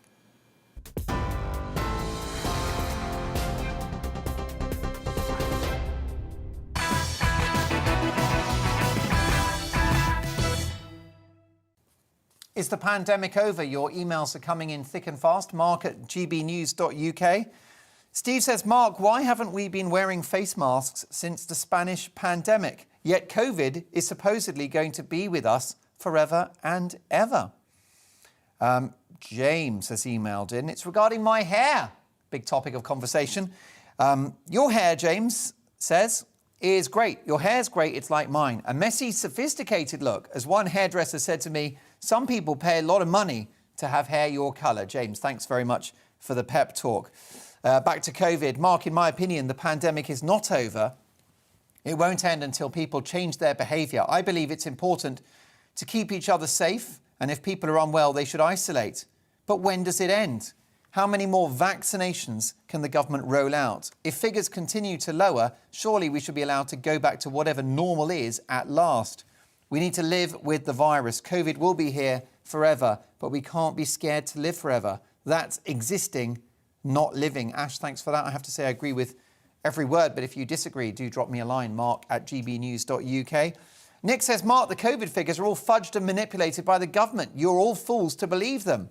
What's the betting COVID figures will drop virtually to zero as we come to a general election? Nick, I've got no reason to believe that that would be the case, but hey, you're entitled to speculate. How about Tony, who says, Dear Mark, on fireworks, can we please stop broadcasting the ill-informed comments from naive people about how bad fireworks are for the environment? A few hours of firework festivities a few times of the year is just so irrelevant in relation to climate change. Tony, thanks for your email. Thanks to all of you for your emails. Keep them coming. And I'm delighted to say that pictures of your fireworks nights are coming in thick and fast. Mark at gbnews.uk. If you've got pictures of yourself, the family, your fireworks, send them in and we'll get them aired so we can get into that fireworks mood without actually having to go outside and freeze to death or risk injury from a rocket. It's time now for the big question, in which we speak to the biggest names in the world of politics, entertainment and sport. And Kellie Maloney is one of the giants in the world of boxing, a top boxing manager and promoter. Kellie managed Lennox Lewis to the undisputed heavyweight championship of the world, as well as many other boxing stars. She ran for the London mayoral election in 2004 as the UKIP candidate, a fixture in the world of professional sport and reality TV. She has starred in Celebrity Mastermind, Celebrity Big Brother, and numerous other TV hits. It gives me huge pleasure to welcome Kellie Maloney to GB News. Hi, Kellie. Hello, Mark. How are you? I'm really well. It's been too long. Great to see you again. Unfortunately, it's virtual. Maybe next time in the studio. How was lockdown for you? It was okay. I mean, I spent most of the lockdown at my house in Portugal, where I keep a number of animals. I have a small freehold here, and I really enjoyed it. I am quite a person that's quite good with my own company, so to be honest, it didn't really affect me as much as it affected people back in the UK or others, because I had the animals where I live. I don't have any neighbours, and I was able to go out for long walks and things like that. And I just think the Portuguese dealt with it a lot better than the Brits, because when I've been home to visit my mum and the family, I'm just surprised the way some of the British people are dealing with it and the ignorance of it. To me, our safety is priority. The safety of the human race is priority. And I've known people who have lost family members because of COVID. And until you actually lose someone, I don't think you realise how serious it is. Just recently, a very good friend of mine found her 88-year-old mother dead through COVID. And, it has just, she's been unable to deal with it and cope with it at the moment. And I can really feel for that person. Yeah, that's, of course, absolutely devastating. And I did hear that the Portuguese authorities were rather more liberal than the British authorities, allowing people to judge the risk by their own determination rather than dictating to everybody. Well, no, we were, in the height of it, we had to wear masks everywhere. We wasn't allowed to leave our districts over the weekends, because obviously the Portuguese families gather together quite a lot, and they were trying to stop the families getting together. But we are a lot more liberal now, and I think we've got it under control quite well here. Our restaurants have reopened up, the bars have reopened up, and obviously tourism is back allowed in the country. But they, when you arrive at the airport, they check all your paperwork and everything else. Where when I've come back to the UK, my paperwork has never been checked. I've just been asked, have I been double vaccinated? Which obviously I have, but the other paperwork they've never really inquired about. Yeah, no, it is very concerning, isn't it? Well, let's talk about you and your amazing career. You are, of course, a legendary boxing manager and promoter, a coach and promoter, but you were a boxer yourself. So how did you get into boxing? Can you remember how old you were when you started? I was about 12 years old. I was at my secondary school. I was getting bullied a lot, and I got into lots of fights. And the PE teacher just said to me, Maloney, if you want to fight, that's the place to fight. And he took me down the gym, and he just threw boxing gloves at me. And for some unknown reason, I really enjoyed the sport. I don't know if it's because it was an individual sport where you were responsible for your you had trainers, obviously, and they trained you. But technically, you are in that ring on your own. Once the bell goes, there is no one in there with you. You're up there on your own. And if you cheat in your training or you don't prepare right, you're going to get beat and you're going to get hurt. And I maybe that's what I enjoyed. But being only 5'2" and dripping less than 8 stone, dripping wet, there was no future for me in the professional boxing ranks. And I took up training. I went to an amateur club in South London, which was formed by my dad and some friends to keep us all off the streets in the Elephant and Castle. And I became a trainer there. And just from there, it just progressed. And eventually, I went into the boxing world. I started working with Kieran Murphy and Frank Warren with a company called Pirate Promotions. And to me, I still think, how did it ever happen? How did I manage to sign Lennox Lewis? How did I manage to become the first Brit to manage an undisputed heavyweight champion of the world? And I still am the only British manager to manage an undisputed heavyweight champion of the world. You know, at the moment, unfortunately, AJ, who's lost all his titles, Tyson Fury doesn't hold all the titles, but he is the best heavyweight out there at the moment. And I believe that he could be the next Brit to become undisputed if he gets the opportunity. And do you think you were a better promoter or a better trainer? I don't know. It's hard to say. I mean, even as a when you were looking after Lennox, did you have input on his training as well as his sort of management and promotion? Not really. I would organise the training camps and set them up, and I would sit with the trainers and we would chat and talk. No, the credit for Lennox's training goes to Emmanuel Stewart and Harold Knight, Courtney Shan and Joe Dunbar. I mean, they work wonders, but we always sat and we always talked, and, I just set up the training camp. I was in training camp all the time. I arranged for sparring partners and I got the videos they wanted and just took care of all the press and everything like that. But I learned a lot watching the great Emmanuel Stewart and watching Harold Knight, who was a young trainer at the time, Courtney Shan and Lennox's sports physiologist Joe Dunbar, who I still work with at the moment when if I need any advice on sport. Well, I think that's fantastic. We've got lots of questions coming in, Kelly. This one is from Jeff. Jeff, thank you so much for getting in touch. And it reads as follows: is Lennox the most underrated boxer of all time? I wouldn't say he's underrated. I think he's one of the best boxers. I would put Lennox in the top 5 of heavyweights throughout the century because the two issues that let Lennox down were the 2 defeats, which he didn't prepare properly for, but he learnt his lesson and prepared properly in the rematches, and we saw he won the rematches quite convincingly.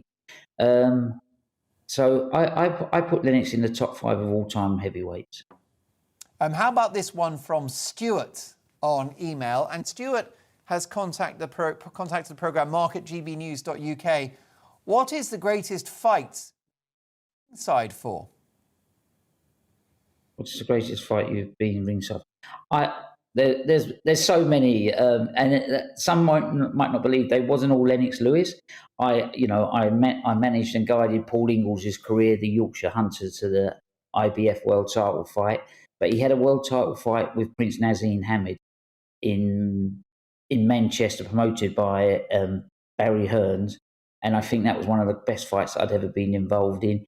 And if I had to pick a Lennox Lewis fight, I would go with Shannon Briggs and Lennox Lewis in Atlantic City, and Scott Harrison's fight with the Mexican, I forgot his name, Manuel Medina. It was, there's some great fights, and even just some British.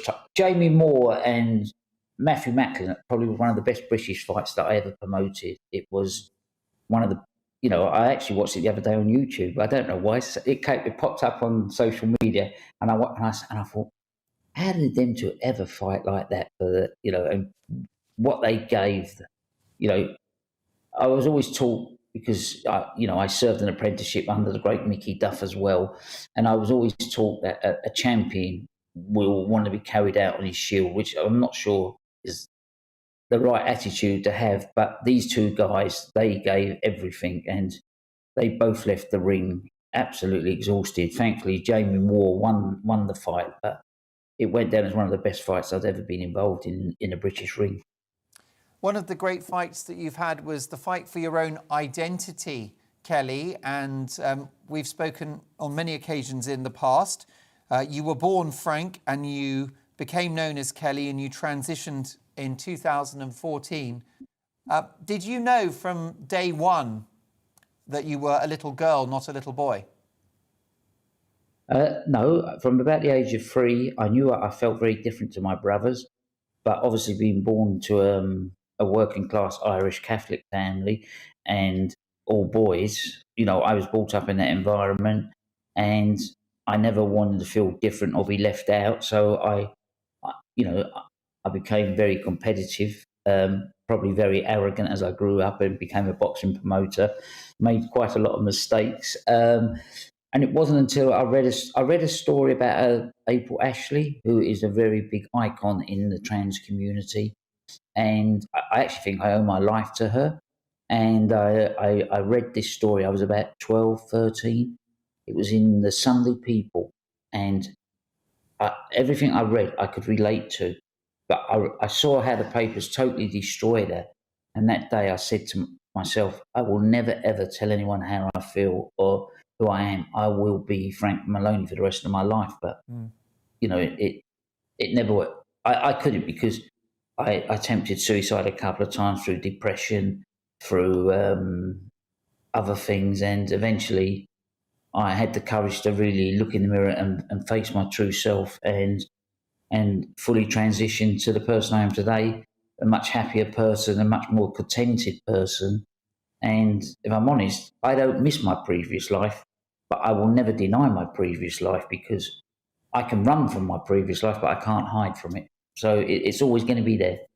And I think that understanding of and awareness around people transitioning was sort of less common, wasn't it, when it happened for you? And it's one of the big hot topics of the day now in 2021. You made that journey around 6 or 7 years ago, particularly challenging, not just because it wasn't a fully understood journey to be on, but of course you did it in the world of boxing, quite a macho world, male-dominated.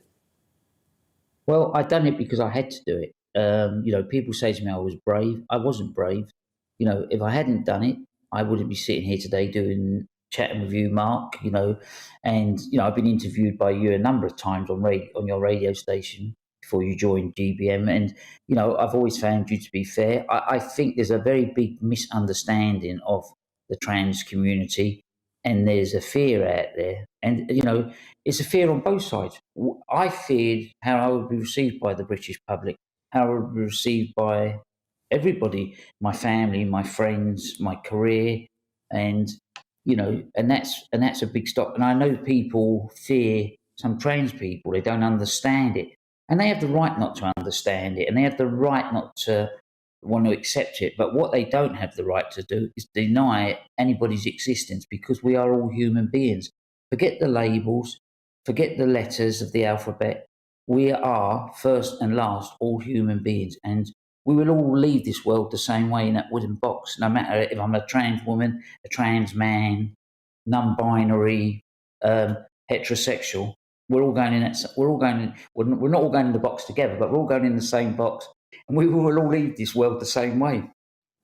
Well, I agree with you that very passionately, and that was the theme of my monologue earlier this evening in relation to skin colour, which is that we are all human beings, and it's important that that unites us rather than divides us. I share that sentiment hugely.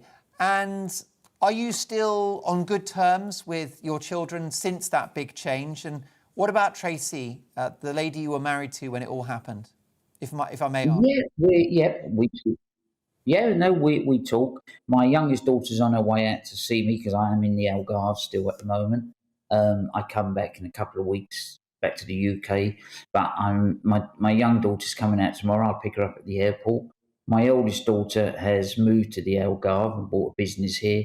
So, and my family have been very supportive and very closely knitted around me. And in fairness, they've defended me against a lot of attacks, on social media. So I am very lucky that my family have been so supportive, and I like to think it's the way we brought them up, Tracy and myself, and obviously Emma's first, Jackie, my first wife, and I'm also very friendly with her. So I'm very lucky. One of my brothers had a lot of trouble dealing with it, but thankfully my middle brother, who I worked with as well in the boxing world, we have become great friends again, and we talk on a regular basis. And when I go home, we spend time together again. And, you know, it's really nice that the family are totally united around me. Do you feel that you're a better parent now? I'm a much better parent, yes. I'm actually a much better human being. I'm not arrogant. I'm not making the mistakes I made. You know, I made some terrible mistakes. One of those mistakes was, you know, I joined the UKIP party. I didn't really understand politics at the time. As you said earlier, I ran for the mayor of London. I made some very derogatory comments to certain communities. And I wish I hadn't done that, but I've done that and I had to live with them comments. And you know, they're always brought up in certain situations. People like to bring them up, you know, but I'm happy to face them because, you know, when I made them, I wasn't in the right place, and I'm not using that as an excuse, but they were made, and they're you know, I grew up in a world where I was always told there's no such thing as bad press because the next day it's chip paper. But unfortunately, there's now the internet and social media. So whatever you say, as cricketers are now finding out, and footballers, and politicians, it lasts forever. So you can't hide from the comments that you make. So I believe the best thing is to face them. And if you're genuine and sincere about apologies, people will see that and understand that, and eventually they will forgive you. Kellie, I want to get onto reality TV and what you're up to now. Still in the world of boxing, I'm delighted to hear. Can we just cover a couple of issues within the trans debate? I'd love to know your honest views. What are your thoughts about trans women participating in male sport? We saw Laurel Hubbard participating in a weightlifting category at the Olympics in New Zealand. What's your view on that? My view is that sport should be for all, and sport should be a level playing field. There are certain sports where men and women can compete against each other. I am not an expert on the trans community, on the sporting world, so I really can't fully comment on that. And I don't avoid or sit on the fence, but I believe until there is proper medical evidence, not people just saying this and other people saying this, until we actually take trans people at all different stages of transitioning and measure their bone structure, their physiology, everything against female athletes of the same age and the same stage of life, we will never know. And, you know, no one, really, the government should do this, pay for this to be done, and it would end all arguments. But you cannot blame trans women for wanting to compete in women's sport or taking part, because they are breaking no rules. They are following the rules that are laid down by the Olympic Committee or the governing bodies of the sport. So the argument is not with us, our community, and we shouldn't be kicked around like football. Your argument is with the governing bodies. So take your argument up with them and ask them to do the proper medical research that should be done. That's my belief, and that's a really fair answer. Well, look, the clock's against us. Just a few seconds to go. If we go rapid fire through some questions, J.A. on Twitter asks, do you think Lennox Lewis should have gone through his entire career undefeated? Yes, I do. As I said earlier when you chatted to me about it, he made two mistakes. He underestimated the opponents and didn't prepare properly for them, and he paid that penalty. Will Millwall make the playoffs this season, asks Mick on Twitter. Do you know what? I'm very lucky. I can watch every Millwall game here in Portugal. And sometimes I'm so excited watching them. And other times I think, no, they're so bad. I don't know. I think Gary Rowlitz has to change the way he plays. He's too defensive-minded. Millwall are an attacking side and a passionate side. And sometimes I think we lack the passion that I used to know at the Den. But fingers crossed they make the playoffs. If they do, I will be first at Wembley. It's an amazing club with a great, great history, I've got to say. So I do hope that they can make the playoffs. Really briefly, let's just touch on it. The Big Brother house, you were in there. I think it was Series 14. Did you enjoy it? Tell me about life in the kind of goldfish bowl of celebrity. No, I didn't really enjoy it. I went in very early. It was only 3 weeks after my story broke. I mentally wasn't strong enough when I went in there, and a lot of the old Frank came back out. But I came out there stronger thanks to certain people in the house, like Dee, who I'm still great friends with, Who was George. that? Dee? Sorry, who was that? Dee? Dee, White Dee from Benefit Oh, Street. of course, White Dee from yeah. Yes, George from Gogglebox and Claire, the actress from Coronation Street, that unfortunately had to leave, that was ill, and Adele from the Irish Bewitched the music group. They were fantastic and they really helped me. And I went in there a wreck. I actually came out there stronger. So in a way, I said I was in rehabilitation. And of course, that was White Dee. I remember interviewing her a while back. She was a star, of course, of My Benefits Street on Channel 4. And the last question, what was your specialist subject on Mastermind, Kelly? Boxing. Obviously. And let me guess, all right answers. Do you know what? I lost it by 1 point and I got one question wrong in the boxing. You don't realise when them lights are on you how you freeze. That's why I don't do too many quiz shows. And you know the answer, but the lights are on you and you panic. Yeah. And the answer should have been Frank Bruno, and I said John L. Gardner. And when I said it, when it came out of my mouth, I went, oh. Well, we've both been on that show, and I know how terrifying the spotlight is, and John Humphreys as well. But you've been an absolute delight, Kelly. Thank you so much for joining us. I wish you well, and I hope you have fun with your daughter when she flies over to see you in Portugal. I'm and, sure. do come and see us when you're back in the UK. The wonderful Kellie Maloney. What a story. There you go. Now, lots to come. My panel will be joining me in the studio shortly.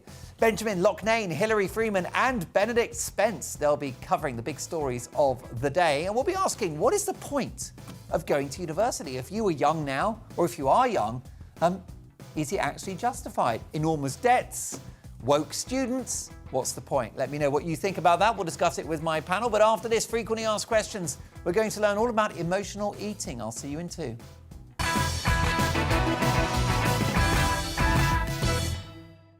You're watching GB News live across the UK and the world on our digital stream. GB News is Britain's news channel. We are the UK's home of discussion and debate from all perspectives. We are here for you. Don't forget to join our YouTube community by clicking on that subscribe button. And if you want the GB News app, you can click and catch up on programmes anytime. We love to hear from you, so email us. gbviews@gbnews.uk. Thanks for being part of the GB News family. My name is Andrew Doyle. Join me every Sunday evening at 7 p.m. for Free Speech Nation. This is a show where we address current affairs and news stories of the week with the help of 2 wonderful comedian panellists. I brought in comics because I want to give it a lighter edge, and also they work for less. See you there.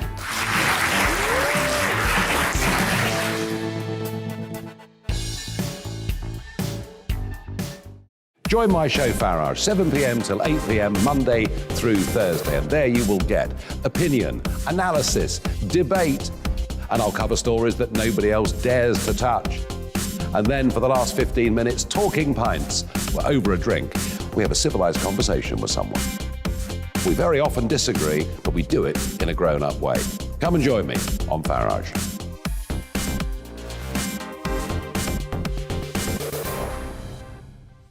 I'm Colin Brazier.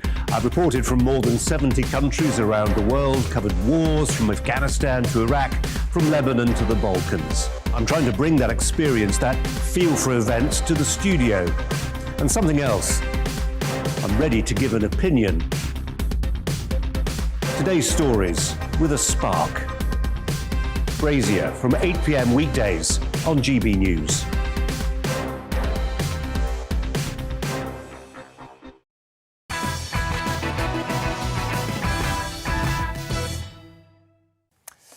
Well, lots of emails coming in. I'll get to those very shortly. Lots more to come. At 11, we're going to speak to the author of a book called The Case for Trump. That's right, a steadfast defence of Donald Trump, a recommendation that he should be the president in 2024. Well, that author's written a new book about America, a civil war, basically kind of disappearing under the weight of its own opposing ideologies. So is the whole project of America in crisis? And if so, what are the implications for us here in the UK? It's going to be a fascinating conversation. The book is a corker, so don't miss that at 11. The future of the United States of America. But it's time now for FAQs, frequently asked questions, in which we take a deep dive into a topic in or around the news. Now, cases of eating disorders have spiralled in the last 18 months, with many isolated people in lockdown struggling in their relationship with food. A particular growing concern is so-called emotional eating. But what does that mean? Who suffers and how can it be tackled? Well, to help us out with this, I'm delighted to welcome Emily Hall, who's an expert on emotional eating, a hypnotherapist and rapid transformational therapy practitioner. Hi, Emily. Hi, Mark. How are you doing? Good. I feel better already just reading your title out. I feel invigorated. I know that you're absolutely transformative for the people that come to see you, but you've kind of had to transform yourself, haven't you? You've had some really tough times in your life. Can we start with food? Can you tell me about emotional eating? What is it? Yeah, so it's really emotional eating. It's really that inability to say no to food. And it's a real consuming feeling that you get. Once you start to eat, you eat if you're happy, sad, bored, lonely, stressed. And once you start, you just can't stop. And it's almost like a cookie monster. You're just shoveling in food. You've got no idea why you do it. And you've certainly got no idea how to stop it. And you just feel powerless to food. And it's really, people that have never had an issue with food, they really struggle to understand it and to get it.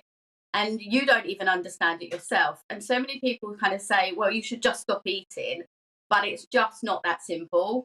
I don't know if you've ever suffered with anything like that, Mark, but it is this real powerlessness that you have. And even when you're not hungry, you're reaching for the food and it's just so consuming. You think about food all the time. When you're eating one meal, you're thinking about the next. And it just goes on and on and on. And you go round and round in this circle. And of course, when you eat the food and you overeat and you feel sick, you really hate yourself for it. And you beat yourself up. And then that just spirals into the need for more emotional eating. And you just can't get off this not so merry-go-round. Is it like an addiction? And does food become like a drug? Oh, completely. It is a complete addiction. It's to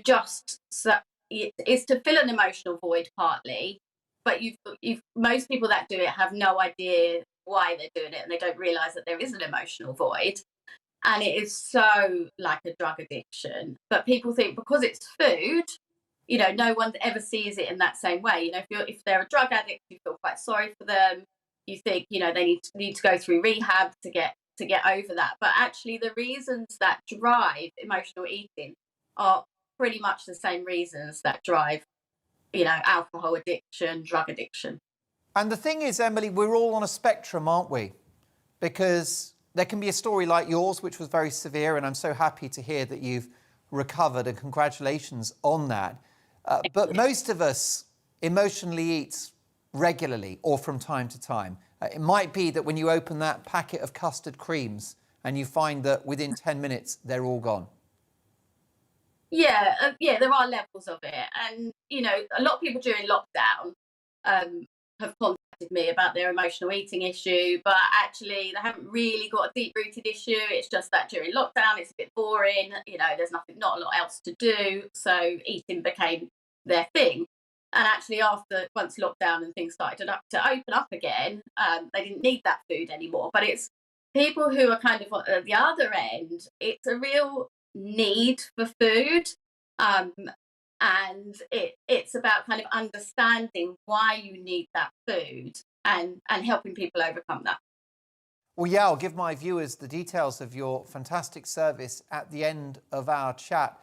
I mean, you went through a torrid few years, didn't you? Relationship problems, a collapsed business. You've been through hell. Yeah, you could say that. And I used food to get me through that. I used alcohol to get me through that. What I didn't realise, so you'll know from my story, I had a lot of trauma in my background. But what I didn't realise was that alongside that trauma, yes, lots of bad things happened to me, but what I really did, I hated myself. Not necessarily because of those traumatic things, but probably from unhealed trauma from childhood. I had this really dysfunctional relationship with myself. I absolutely hated myself. when I looked in the mirror, I would just see an ugly person, a fat, ugly person. And this dialogue would just go on a 24/7 basis. And when you've got all that pain that's kind of flowing around your head, all that trauma, the quickest and easiest way to make you feel better is food. It's alcohol, it's shopping, it's whatever your addiction is. And Emily, it just takes away that pain. I know it's going to be more complex than avoiding cheese and onion crisps or Haagen-Dazs ice cream, but I guess there are some foods which are going to be more triggering than others. Allow me to speculate. There's sort of sugar, processed carbohydrates, snacks, that kind of stuff. Is that the really problematic stuff, or is it all food? It depends what your go-to food is, but you're right, with the sugary fatty foods, with emotional eating, a lot of the time we're using it for comfort. And with those sugary fatty foods, they're really soft, they're sugary, and they regress us, actually, believe it or not. They regress us back to the sugary milk that we had from childhood, and it's comforting and it feels safe. In that moment, you feel completely safe. Then, of course, you've got the guilt afterwards, and then you go back round on that loop of hating yourself. And again, you give yourself all that pain, you've got to take away that pain, so you go back to the food. And it's just this never-ending cycle. Yeah, and I know that you've got some fabulous techniques that involve hypnotherapy and this remarkable phenomenon that I mentioned in the introduction, which is rapid transformational therapy. So just for a layman and lay lady, in the short few seconds that we've got left, what might the first steps be of anyone watching that feels that they are an emotional eater, that they've got issues with food? What's the best first step for them to take? So it's really about starting to understand what your feelings are that are driving you to that behaviour, really just starting to sit with your emotions. Every single thought you have drives a feeling, which then drives the action.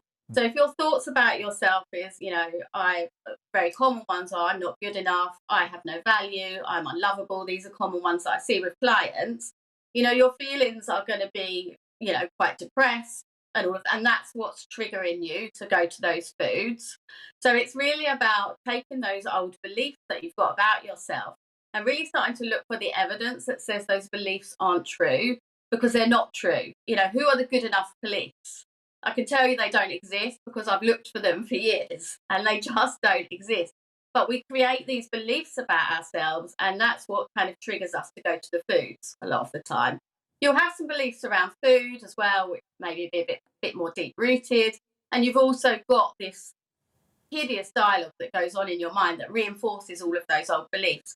So it's really starting to think about what are the negative beliefs that you've got about you, and actually where is the evidence that says that they are completely untrue. So you can start changing your thought to change the feeling, to change the action. Did you really lose £1.4 million? Kind of. So I had an accident over in Canada where randomly a block of ice fell on my head, and I sued the company because it did a lot of internal damage, actually, which I'm still on medication for today, and this was back in 2003. And the solicitor settled the case without my knowledge, and he ran off with the money. I can't believe it. But importantly, you have prevailed through all of that. You look amazing. You're the picture of health. Thanks. And you're now a very, very successful hypnotherapist and rapid transformational therapist as well. Where can people go to find out more about what you do, Emily? So they can head to my website, which is www.fresh-forward.co.uk. Fresh-forwards. There you go. Well, you've lifted my spirits, and your story's an amazing one, Emily, and I'm sure that you've helped many and will continue to do so in the near future. Thanks so much for joining us on GB News. Remarkable and inspirational stuff. Lots more to come. At 11, can't wait for this. We're going stateside. We're going to speak to a top author. This is the guy that wrote the book, The Case for Trump. Well, he's back. Victor Davis Hanson. His new book is called The Dying Citizen: How Progressive Tribal Elites, Tribalism and Globalization are destroying the idea of America. An incredible book, an incredible story. You won't want to miss it. But next, my panel are joining me in the studio, reacting to the big stories of the day. And here's a question for you. Is university now pointless unless you want to be a doctor or a lawyer? We'll discuss that next.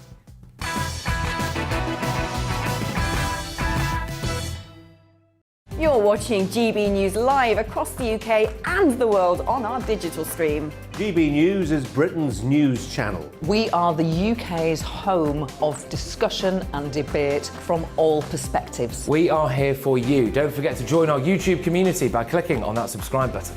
And if you want the GB News app, you can click and catch up on programmes anytime. We love to hear from you, so email us. gbviews@gbnews.uk. Thanks for being part of the GB News family. My name is Andrew Doyle. Join me every Sunday evening at 7 p.m. for Free Speech Nation. This is a show where we address current affairs and news stories of the week with the help of two wonderful comedian panellists. I brought in comics because I want to give it a lighter edge, and also they work for less. See you there.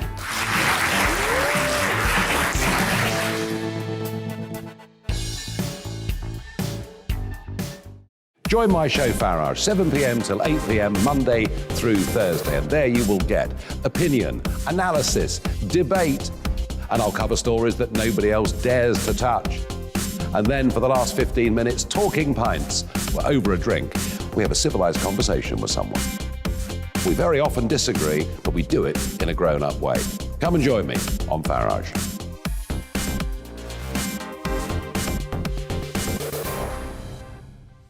I'm Colin Brazier. I've reported from more than 70 countries around the world, covered wars from Afghanistan to Iraq, from Lebanon to the Balkans. I'm trying to bring that experience, that feel for events, to the studio. And something else. I'm ready to give an opinion. Today's stories with a spark. Brazier from 8 p.m. weekdays on GB News.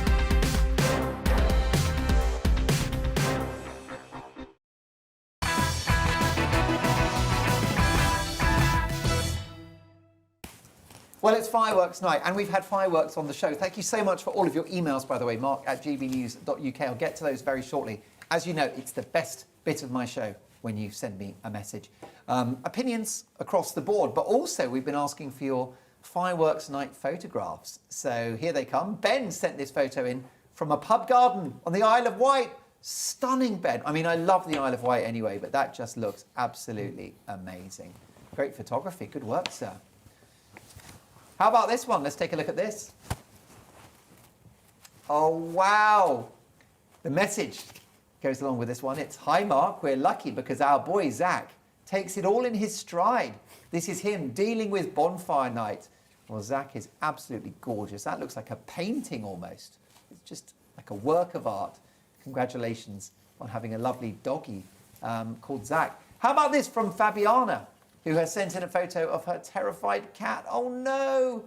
Fabiana says her pet is lucky because she managed to lock him inside. Her thoughts are with all the wildlife and pets who are caught outside. And that's the problem with cats, isn't it? You need to get them indoors, and if they're out and about when it starts, you can only worry. I've got to say your cat's fabulous and very brave. How about Don in Aberdeenshire? Terrified chocolate Labrador shaking during fireworks. You can see the sadness in your doggy's eyes. I'm really sorry about that, Don. I hope the misery ends soon. Although that looks like a very comfortable basket that your dog is in. Chocolate Labrador, what's not to like? Well, we're going to go up a gear now, folks, because it's time to welcome my panel. And we've got a Rolls Royce of a panel tonight, a Ferrari, a Bentley, if you like, maybe a Tesla. It'll be very 2021. Yes, indeed. They're going to be reacting to the big stories of the day and tomorrow's newspaper front pages, which are right here. Broadcaster and journalist Benedict Spence. Also author and agony aunt Hilary Freeman and research fellow at the conservative think tank, the Bow Group, Benjamin Loughnane. Great to have all of you with us. We're going to keep you busy right through until midnight. Let's start with the front pages. And where shall we start, Marina? OK, the I newspaper. Tory MPs turn on Johnson, demands for Chief Whip to be fired over this week's sleaze fiasco in Parliament, but allies of Mark Spencer claim he is being made into a convenient scapegoat. Anger mounting among Conservative MPs over the Prime Minister's role in a botched plot to save Owen Paterson and tear up Britain's anti-corruption rules. OK, well, that's the I. Next up, we have the Sun newspaper. Ginola signs for Newcastle. Footy legend David Ginola is the star signing on this year's I'm a Celebrity. So not Newcastle United, but Newcastle, because, of course, I'm a Celebrity is happening once again in a Welsh castle. And what about the other names in I'm a Celeb? Richard Madeley, Louise Minchin from the BBC, Adam Woodyat, who is, of course, Ian Fowler from EastEnders, Arlene Phillips, formerly of Strictly, Simon Gregson from Coronation Street. By the way, I'm doing all this from memory. I'm amazed at my popular culture It's Ian Beale, though, isn't knowledge. Yeah. Oh, gosh, there you go.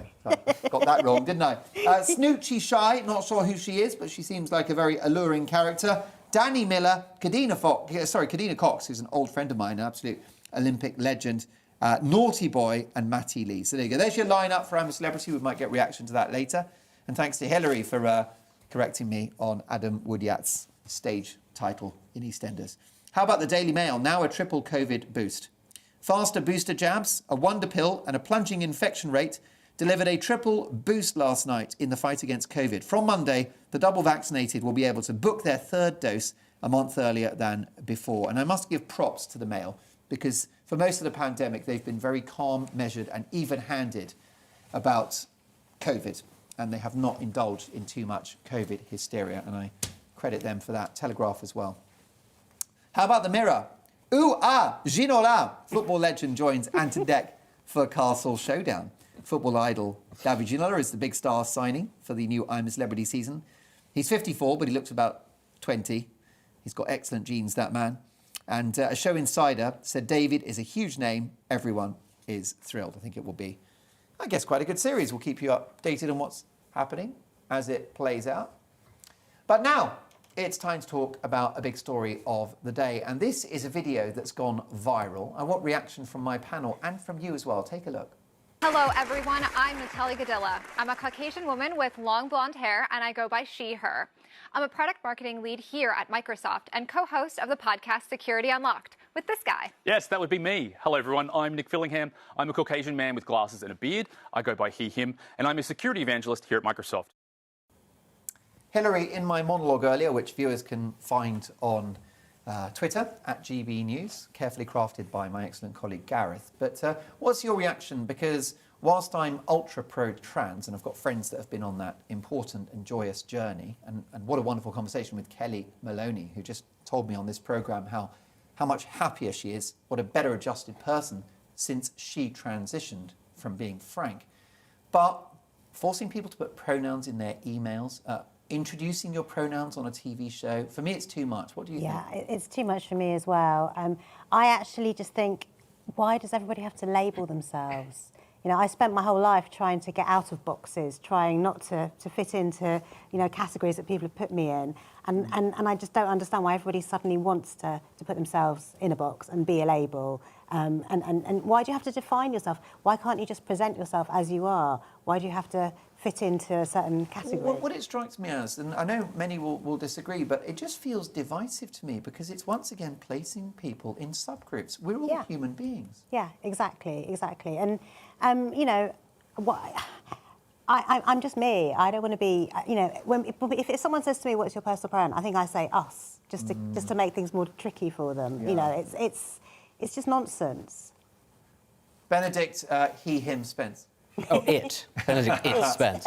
I thought this is, I mean, obviously there's no sort of coincidence. Well, you know, it's not planned or anything. It is entirely coincidence. But I thought it was very interesting that this comes hot on the heels of Facebook's announcement that it is becoming Meta in the, you know, move towards the metaverse, which is something that is coming. I know lots of people think that it's just a bit of a laugh, but actually this is the future of the internet. And it is sort of, it's the compartmentalising, the categorising of human beings, much like an algorithm would do. Right. And I do think that it's a very, you know, as I say, I don't think that's a deliberate thing. I think that this sort of, you know, wokeism is very separate to AI, but you know, ultimately there's a similarity there. It's trying to sort of compartmentalise people, trying to put them in different categories, and that makes it very easy for certain type of people, I suppose, to interact with them, much like artificial intelligence would interact with them, much like, you know, an algorithm would look at people's different qualities, their interests, that sort of thing, and you know, respond to them in a similar manner. And I do just find it very interesting the way that we are going in that much more sort of rigid direction. There's a lack of,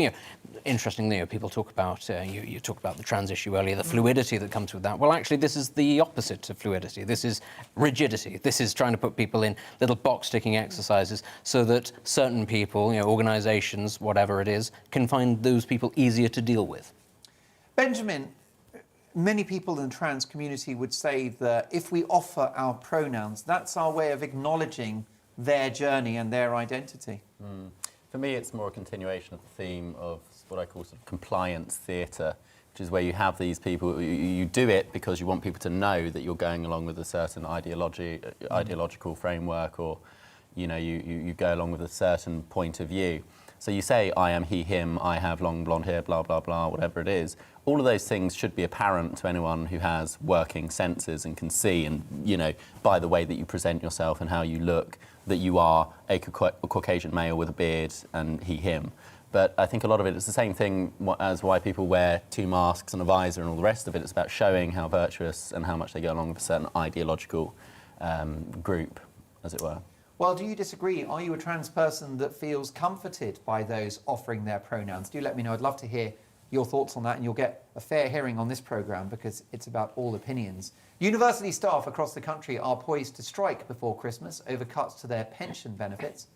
Last night, the University and College Union announced that members had backed strike action by a 76% majority. Strikes over this dispute have been taking place since 2018, but were curtailed last year due to the pandemic. With so much disruption to higher education over the last few years, are British students getting their money's worth, and is a university degree even worth it these days? What do you think, Benjamin? I mean, did you go to uni? I did, yeah. All right. And would you go again if you were 18 and coming out of school? Would you rack up that debt in order to attend a university that doesn't have free speech? Yeah, I think so. I didn't really want to go when I was 18, but I sort of just went because I thought, well, I'll probably regret it if I don't, and I don't regret going, so I probably would go again. But that's what my producer Cal said. It's not even exclusively about whether there's a financial value from the degree, it's the experience of 3 or 4 years. Yeah. No, it's a mixture of things. It's obviously the sort of the path it puts you on, the way that it changes your life. It's very hard to look back and say, whether you hadn't gone, would you be in a better place than you are now? Because obviously a lot of it makes a huge difference the way that your life goes. I'm not sure, though, Hilary, that I would go to university now, because I did a social science degree in politics, and I've obviously benefited from that in this job, and I am a politics geek, but I think I could have just spent 3 years reading political biographies and got started with my career sooner. But would you have spent 3 years reading political biographies? I don't think you would have done. Here's hoping. But I just wonder. I mean, it was an easier sell when I was a student because we didn't have tuition fees, and definitely universities were very intellectually open. And I don't remember being brainwashed by any lecturers. No, sure, you could say whatever you liked, and that was good. I mean, I did a degree in philosophy, and it was all about questioning things and arguing, and being open-minded. So. I mean, being exposed to uncomfortable ideas? Exactly, yeah, exactly. I mean, I don't understand how people take offence at everything now. It's all about me. It's all very narcissistic. It's like, I don't like this. This is frightening me, and that's not how that's not how academia should be. Academia should make you uncomfortable. Did you go to university, Benedict? Yes, I went to the University of Liverpool, and I don't remember most of it. Well done. Liverpool is a fantastic place, not necessarily academically, but it's an absolutely great night out, and I would thoroughly recommend going to the University of Liverpool just for that, or John Moores, or any of the other universities there are. They all have the same night out. It's a fabulous city. Oh, it's a boss city, it's great. Yeah. But I would say if I were to go to university again, I wouldn't go to the university in the UK. I think if you're going to be paying money, these sorts of things, there are other options abroad, and I don't just mean the United States, which is the sort of the top dollar, actually, places in Europe and around the world, actually, that you can take advantages, can take advantage of opportunities that we don't necessarily have here. But I do think, we talk about university as being this sort of experience, this sort of great enlightening experience when you try something new. Well, why not try something that's actually new, rather than going like I did to a university and just having a great old time? Why not properly, because you said you'd spend the time sort of reading political biographies, or, somebody else might want to read philosophy or something like that. Well, you can take the opportunity to go abroad. Most people speak English, actually. A lot of courses at other universities are taught, at least partly in English, because they have so many international students. Yeah. a lot of us do go abroad, whereas actually that's quite common elsewhere that people do. And it's a great opportunity to see the world, learn a little bit about yourself and about other cultures. An interesting thought. We will continue that conversation very shortly. But let me tell you this. At a cake international show in Birmingham, that's right, a cake show, one talented baker has made a life-size cake of Sir David Attenborough. Stephanie Wald and her team spent 260 hours on this masterpiece, which required 20 kilograms of flour, 20 kilograms of sugar, and 300 eggs. It's remarkable.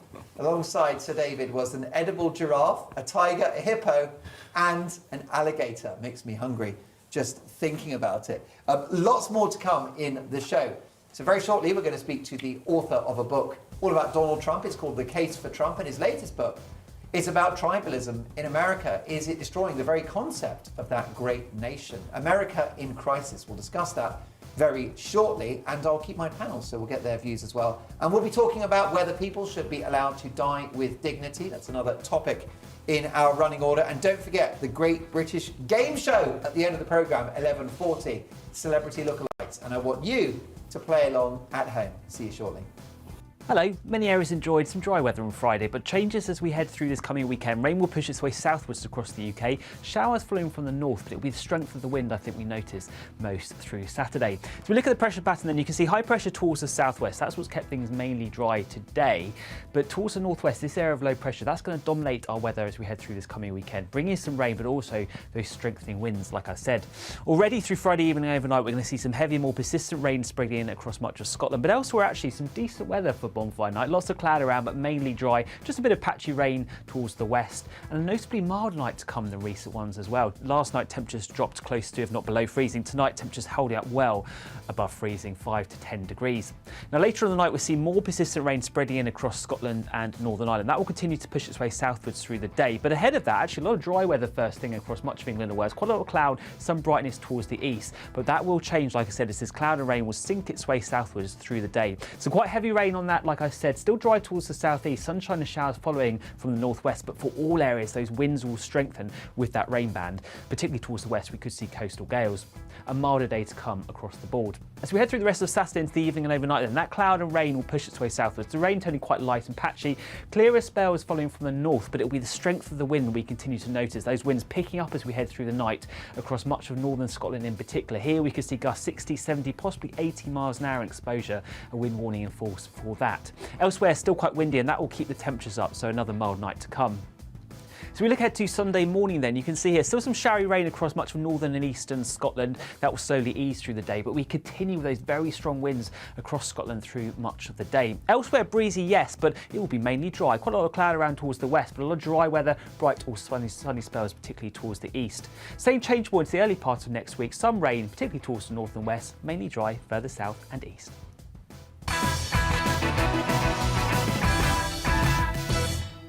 You're watching GB News live across the UK and the world on our digital stream. GB News is Britain's news channel. We are the UK's home of discussion and debate from all perspectives. We are here for you. Don't forget to join our YouTube community by clicking on that subscribe button.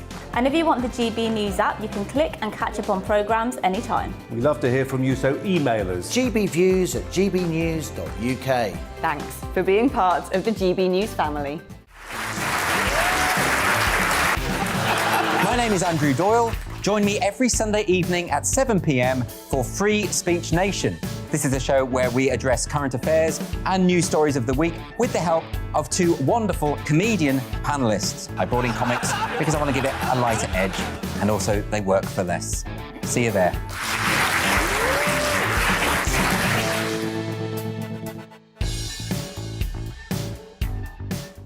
Join my show Farage, 7 p.m. till 8 p.m. Monday through Thursday, and there you will get opinion, analysis, debate, and I'll cover stories that nobody else dares to touch. And then for the last 15 minutes, talking pints. We're over a drink. We have a civilised conversation with someone. We very often disagree, but we do it in a grown-up way. Come and join me on Farage.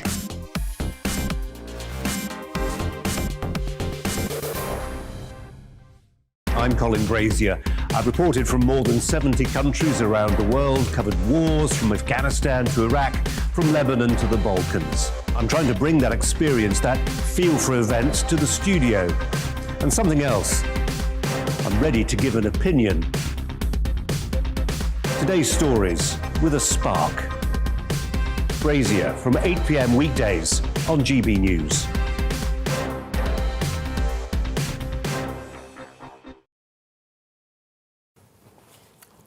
Well, Uncancelled shortly, but first, your news headlines with Karen. Here she is.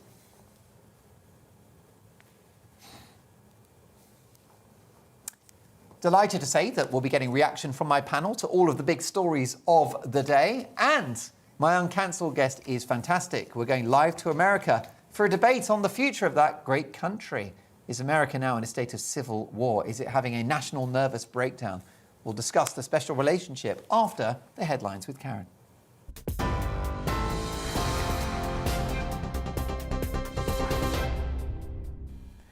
Thank you, Mark. These are your latest headlines. Lord Patel has been appointed the new chair of Yorkshire County Cricket Club following Roger Hutton's resignation. It's after former player Azim Rafiq accused the club of institutional racism. The club has been banned from hosting international and major matches for its handling of the claims. 2 other board members have also resigned. A spokesperson for Yorkshire Club confirmed to news agency PA that they are investigating new allegations from an unnamed player who claims he was racially abused at the club. Labour and the Lib Dems will fight the upcoming North Shropshire by-election after Tory MP Owen Paterson resigned. Mr Paterson faced a 30-day Commons ban for breaching lobbying rules, but the government voted to block it before a U-turn was made. Education Secretary Nadim Zahawi says it was a mistake for the government to combine a vote on disciplinary procedures with an MP's suspension. 12 demonstrators have been arrested at the Million Mask March in central London. Protesters set fire to an effigy of the Prime Minister Boris Johnson and set off fireworks in Parliament Square. The groups say that they're fighting government corruption and lockdown restrictions. Police say 8 officers have been injured and have called the demonstrations unacceptable. Protests over the Northern Ireland Protocol have restarted at the Peace Line in Belfast. Police officers and armoured vans separate the 2 communities who are throwing glass bottles and burning bonfires. Northern Ireland's Police Chief Constable Simon Byrne has condemned the violence that has continued over the past few days. Our Northern Ireland correspondent Dougie Beattie has this update. What Europe has imposed in Brussels is being played out right now on the Belfast streets. It has gone quiet just now. The police are in front of us keeping a watching brief and staying across the peace line to try and stop both sides of the community engaging with one another. But one thing is for sure, one false move here and it could spark something extremely bad. And Greta Thunberg says COP26 has already failed and is becoming a greenwash festival. She was speaking to thousands of young activists on a march through the centre of Glasgow. She demanded world leaders take real action to tackle climate change. The COP has turned into a PR event where leaders are giving beautiful speeches and announcing fancy commitments and targets. While behind the curtains, the governments of the global north countries are still refusing to take any drastic climate action. You are right up to date. Now back to Tonight Live with Mark.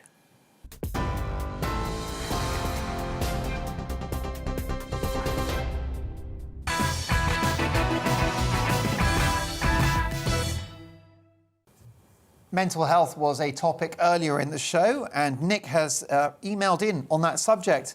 Nick says, "Hi Mark, I seem to remember back when I was young when people lived their lives and occasionally a person would be unlucky enough to have mental health problems and get the help they needed. Now it seems that having mental health issues is the human factory setting, along the lines of all white people are racist or all men are rapists. When did we become a nation of victims?" That's the view of Nick. Howard on emotional eating says, "Mark, you've said lots of understandable, sensible things about all topics tonight, but I do take issue when you say we're all on a spectrum. It's a modern affectation to make everyone feel special in some way, when the hard truth is that most people are gloriously average. The myth perpetuated that we're all special in our own way and talented is nonsense. In all aspects of human endeavour, most people are somewhere in the middle. A few are unfortunately not gifted in any way, but some are divinely and spectacularly brilliant. Well, Howard, I'm placing you in that category. Thanks for your email. American presenters, dear Mark, fed up with all of this wokery. That remarkable video from Microsoft, people doing their pronouns at the beginning. Those presenters should not be discussed for hours on end. To summarise, there's one word for them, and that's arse, says Joe, not pulling his punches. And finally, Sally says, pronouns, Mark, you can call me anything, anytime you like, as long as it's not too early in the morning. Good to know. We'll get to more of your thoughts shortly. It's 6 minutes past 11, Uncancelled in a moment. But at this point in the show, we take a look at tomorrow's newspaper front pages. Let's start with the Telegraph, shall we? Interesting front page. Oxford's hypocrisy over Moseley money. Oxford University there in a row over the kind of money that goes into funding their rather wealthy colleges. Next story, where should we go? OK, let's take the next newspaper. It's a Times newspaper. And here's their headline, Trawl police phones to weed out the misogynists. Watchdog demands random WhatsApp checks. Police officers should face random trawls of their phones to tackle revolting online misconduct, including misogyny and sexual harassment. This according to the Chief Inspector of Constabulary. So we now have a situation where cops are going to have to police each other's phones just to get their house in order. Welcome to Bonkers 2021. OK, Marina, where should we go now? We've got The Guardian. Calls for new investigation into PM's flat. Like this is the big issue, is it, for the country? Parliament's ethics watchdog has been urged to investigate Boris Johnson's Downing Street finances after this week's sleaze scandal, as the Standards Commissioner, Catherine Stone, was said to be undeterred by government attempts to undermine her. Angela Rayner, Labour's deputy leader, called on Stone to open a new investigation into the refurbishment of the prime ministerial flat, which reportedly cost £200 and was initially funded by a Tory donor. Have we, the British people, got time for this nonsensical political soap opera? I don't think we have. We'll be talking sleaze in the Media Buzz with my fabulous panel who are raring to go. OK, where should we go next? OK, let's go to the Express now. Campaigning newspaper of the year. Voters warn Boris, you're losing your grip. Voters have fired a warning shot across Boris Johnson's bowels, threatening punishment at the next election in the wake of the lobbying row. BBC drops Michael Vaughan in a cricket racism storm, is their other story. Next up. OK, how about the Star now? Crooner versus... Woke up, Maggie. Rod's got something to say to babies who think calling...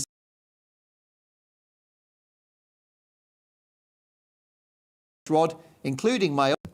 Bedding girls was fun. I've lost count of the number. Good old Rod. Leopards don't change their spots, do they? What about The Independent now? Amanda Knox, how I'll tell my newborn daughter about what happened to me. Amanda Knox writes for The Independent about her ordeal and explaining to her child that sometimes life is not fair. She was accused of murder. She was later acquitted by an Italian court. Now Johnson faces fresh inquiries over sleaze. Once again, we're going back to the refurbishment of Downing Street. I had hoped we'd moved on from that story, but no such luck. Next up. OK. What we're going to do, folks, we're going to get to some other stories from the front pages shortly, but now time for this. Yes, it's time for Uncancelled, in which we tackle the dark underbelly of the news agenda. I'll be doing it with my fantastic panel tonight. This evening, is America now in the throes of a full-blown identity crisis, with battles between freedom-loving libertarians versus hard-left woke campaigners, not to mention the growing strategic, security and economic threat from China? To discuss this, I'm delighted to welcome Victor Davis Hanson, whose book's called Dying Citizen: How Progressive Tribal Elites, Tribalism and Globalization are Destroying the Idea of America. Now, Victor is a senior fellow at the Hoover Institution at Stanford University, and he's also the author of the best-selling book, The Case for Trump. And he joins me now. Hi, Victor. Hello, how are you? Great to have you on the programme. I'm very well. Before we get to your brand new book, is the case for Trump still a strong one? The case for the Trump agenda, as we talked about before, is I think there's so many Republicans now that have adopted and institutionalized, this idea of getting tough on China or producing more fuel or restoring industrial policy in the Middle West, closing the border, and then the disasters of the last 9 months in the Biden administration. So yes, the agenda is there, but it's a question of who is the best emissary. Trump at 78 years old in 3 years, or somebody like Trump that fights, but maybe avoids some of the tweets, as we saw in Virginia, that the suburban 3 to 5% of the electorate can make a difference. And they seem to enjoy the fact that Trump's was successful, but that he was banned from Twitter and Facebook. Well, let's talk about your latest book, which is winning plaudits across the board. It's so fascinating. Dying Citizen, How Progressive Tribal Elites, Tribalism and Globalization are Destroying the Very Idea of America. And you go into detail about what citizenship means, and that citizenship, being a citizen, is a very modern idea and a uniquely American idea, and it's under threat. Yeah, well, I mean, it's a Western idea, so you have it in Europe, and of course, we inherited the idea in part from Britain, but it's very fragile. And the idea that citizens can pick their own leaders and have the confidence and the ability to audit them and keep them accountable. They can, the middle class is broad enough to check the power of the wealthy insider and the subsidized, in some ways, poor. That's not as an independent voice, and they have secure borders. All of that ingredients that makes a constitutional society is very hard to achieve. And we did a pretty good job for 233 years. But when you start to erode the power, the autonomy of the middle class, or you have no border, as we do not on the South, or you revert to a pre-civilizational identification by superficial appearance, then you've got these pre-civilizational forces wrecking it. And then when you add to the matrix sophisticated elites that are, 2 million people in the federal government are not elected, whether it's the CIA people or FBI or Anthony Fauci, whoever they are, they're judge, jury, and executioner of policy. And then we have evolutionaries that want to change the Constitution. We have people feel that they're closer to Europe or Britain or citizens of the world. They see nothing exceptional or unique in being an American. And why do you think that the erosion of the concept of citizenship threatens the idea of America itself? Well, I think the idea, and from the British Empire, that you guys civilized, quote unquote, the entire world, but Dickens was writing about existential problems at your core. And what I'm getting at is, if you dilute the idea and you are going to put pride flags on the embassy in Kabul, or you're going to have a gender studies at the University of Kabul, you're going to have George Floyd posters, and you're going to spend all of these billions of dollars, and then but you can't ensure free speech or confidence or a non-tribal idea, then it doesn't work. You're expending your energies in places that are not essential. So here we were trying to convince the Afghans that they had secure borders and they were not just tribal people that migrated in and out of Iran or Pakistan, and yet we have no borders.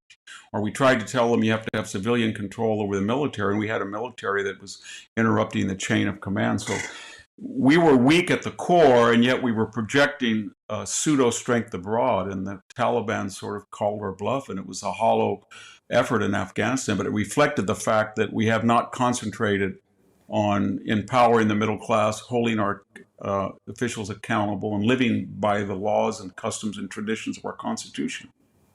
And do you think that measures seen during the pandemic, an increased role of the state, has had an impact on this particular? Yeah, the way yes, absolutely. Those were ignition switches. The pandemic, the first lockdown in our history, the first induced recession, the George Floyd death, the 120 days of looting and rioting, the Capitol's number 6 of January, and then especially 102 mail-in ballots. We had 63% of the electorate, never had that, even close, that did not vote on election day. You put all that together, and these pre-existing problems that we discussed, they just exploded.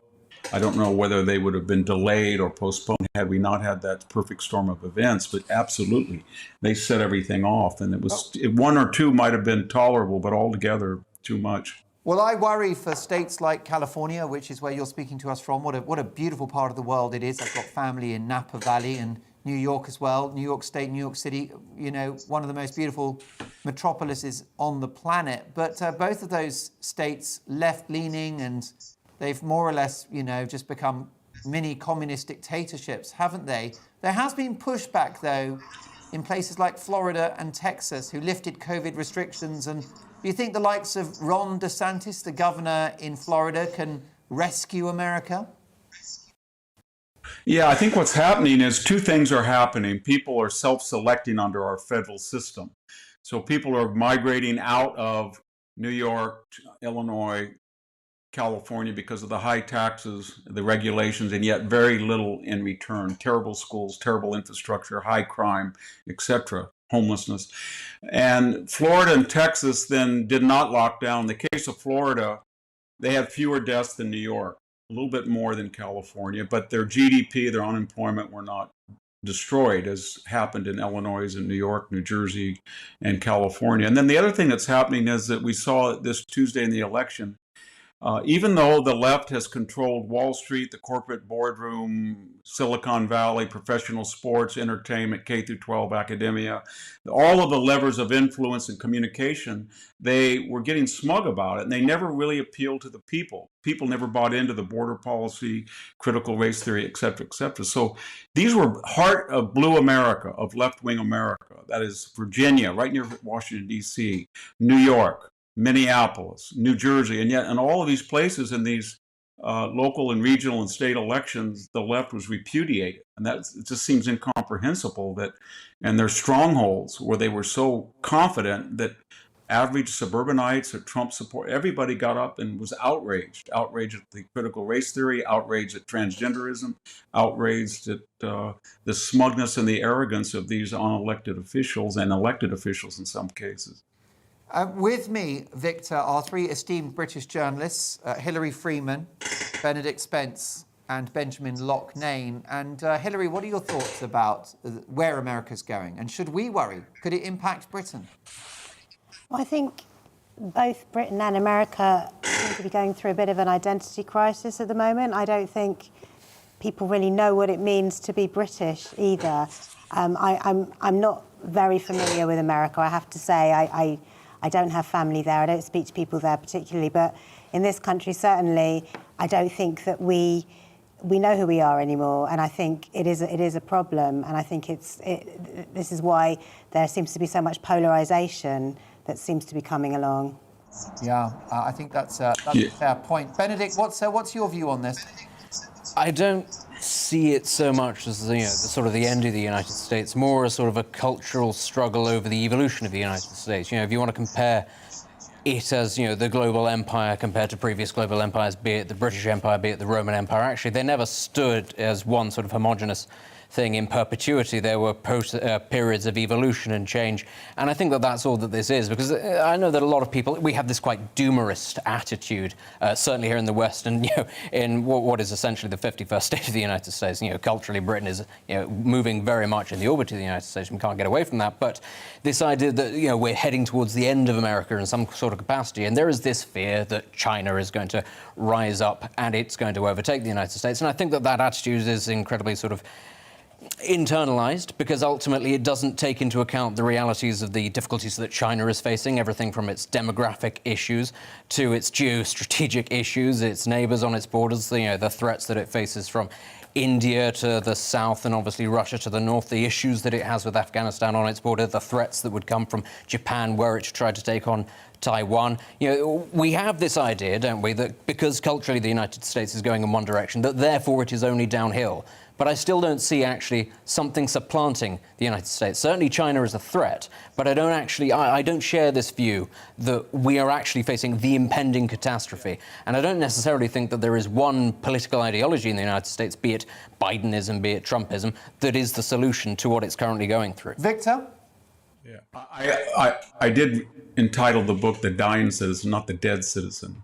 And we are at the pinnacle of American power, cultural influence. But at the core, there's some existential problems in this country.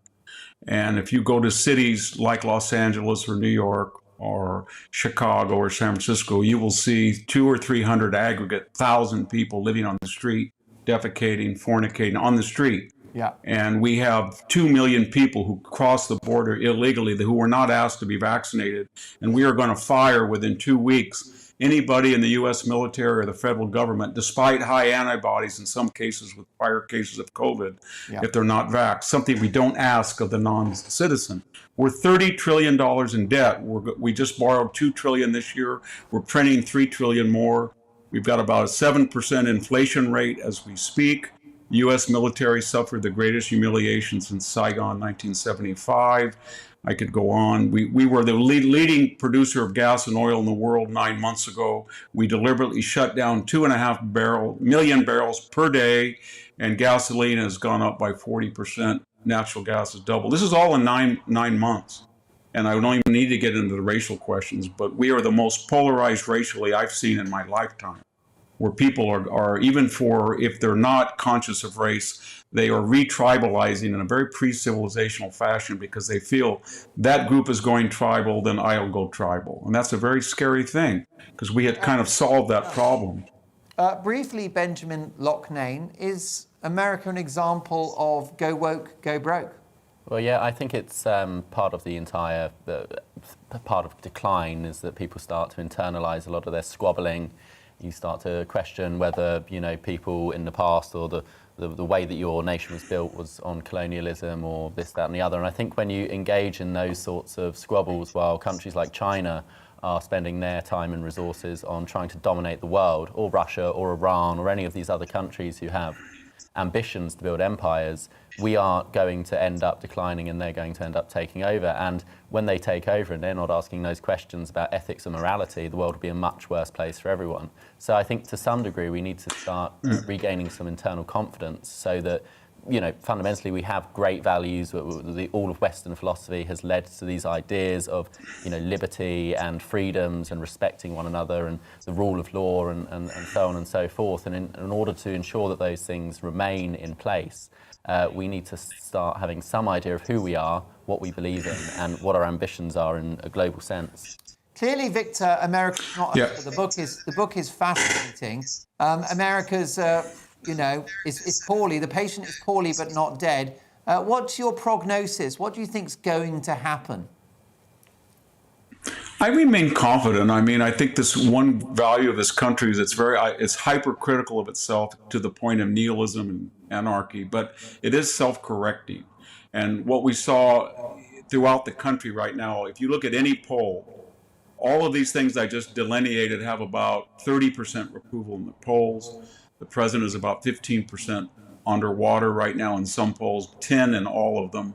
And there's no support whatsoever, if you look at any way it's phrased, for critical race theory or any of this BLM or Antifa stuff.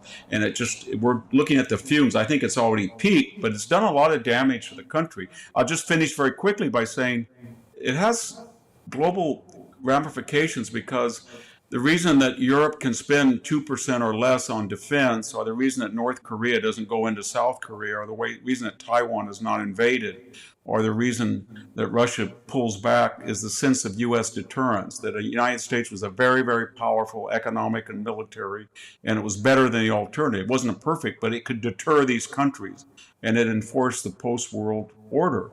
And if those people abroad, Putin, the Chinese, the North Koreans, the Iranians, feel that the United States is torn apart, they will do something stupid, and they will convince themselves they have more power than they really do, and will be in a war. So I'm very worried about that because Putin gave a lecture the other day with kind of a Cheshire cat smile and said, "We done all this during the Bolsheviks. We did this. We canceled people. We toppled statues. You're going to do the same thing that we did. You're going to be as weak as we are. You lost the Cold War." And the Chinese are just the opposite. They're saying, this is pretty good. I like the idea of calling everybody a racist. So the very thought that this virus came from the Wuhan lab, that's racist. And the idea it might be engineered, that's racist. And the idea that you're arresting Chinese, exchange professors at American universities because they're part of the Chinese. That's racist. So our enemies are enjoying it for a variety of reasons. And I think if something were to happen and the United States were not be able to, with its allies and NATO partners, fulfill its responsibilities, the world's going to be a very much more dangerous place. Victor, thank you so much for joining us. A fascinating book. It's out now. The book is called The Dying Citizen: How Progressive Tribal Elites, Tribalism and Globalization Are Destroying the Idea of America. It's by Victor Davis Hanson. Fascinating stuff. Thank you, Victor. I look forward to catching up again in the near future. Thank you. Brilliant stuff. Well, look, there you go. Many thanks to Victor for that. My panel is still with me. We'll get big reaction to the major stories of the day. We've got tomorrow's front pages. And we've put together another great British game show tonight. That's right, a fun game based around a big news story of the day. And tonight it's going to be celebrity lookalikes. I want you to play along at home. The show title for the Great British Game Show is Do You Know Who I Am? Can't wait for that. But in the media buzz, can the Conservatives recover from the latest Tory sleaze episode? And we'll talk about what is and isn't sexism. See you in 2.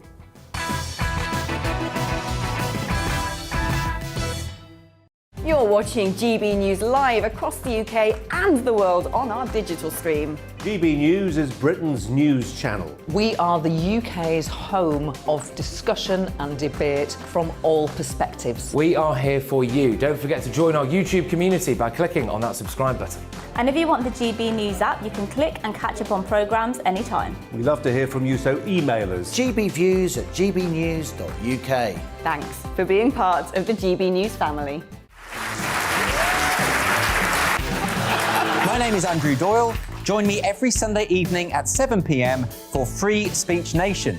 This is a show where we address current affairs and news stories of the week with the help of 2 wonderful comedian panellists. I brought in comics because I want to give it a lighter edge, and also they work for less. See you there.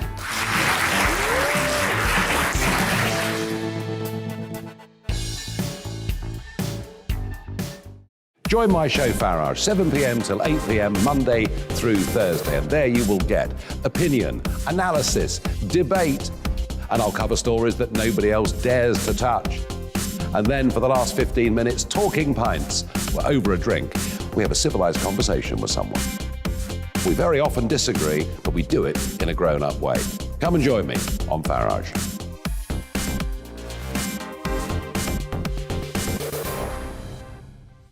I'm Colin Brazier.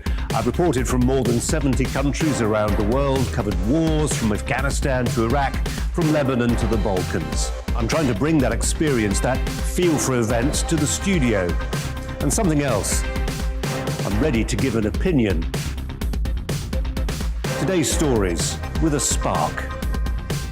Brazier from 8 p.m. weekdays on GB News.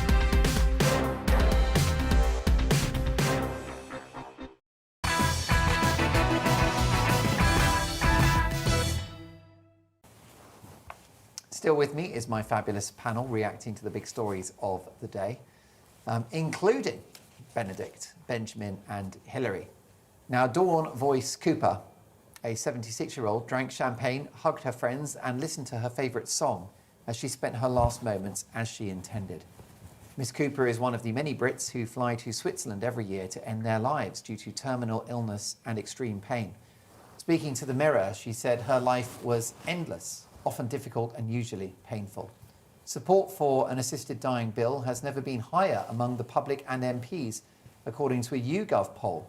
But what do you think? Should it be our right to end our lives the way we want? Or is it dangerous legislation that could lead to manipulation with fatal results? And Hilary, you've written about this on more than one occasion. Yeah, I have. I had a friend who campaigned actually for assisted dying. She had MS. Her name was Debbie Purdy, and she desperately wanted to be able to die in the way that she chose and not to suffer. She wanted to go to Switzerland, but she was afraid that her husband would be prosecuted if he took her. And so in the end, she actually ended up starving herself to death, which was a pretty horrific way to go. because, you know, she couldn't get the law changed. And he might have gone to jail just for escorting her to Switzerland. Exactly, yeah. The people are prosecuted. It's illegal. You can go to prison for, I think, 14 years just for helping someone. It feels arcane to me. Yeah, I mean, you know, this is the 21st century, and we still can't help people to die in a comfortable manner. You know, people are in lots of pain. We still haven't got a way of actually letting people die with dignity and to choose the way that they die. We put animals down, but, you know, if you're very, very ill, or you're just, you know, you're at the end of your life and you're in a lot of pain, there's nothing that can be done. And doctors are now so scared about giving people morphine that I've heard that a lot of people are actually dying in a lot more pain than they need to because they're not getting enough treatment. So I do think that it is time that we said that, yes, of course you need safeguards in place. Yes, of course you need to make sure that people are not going to be taking advantage of it.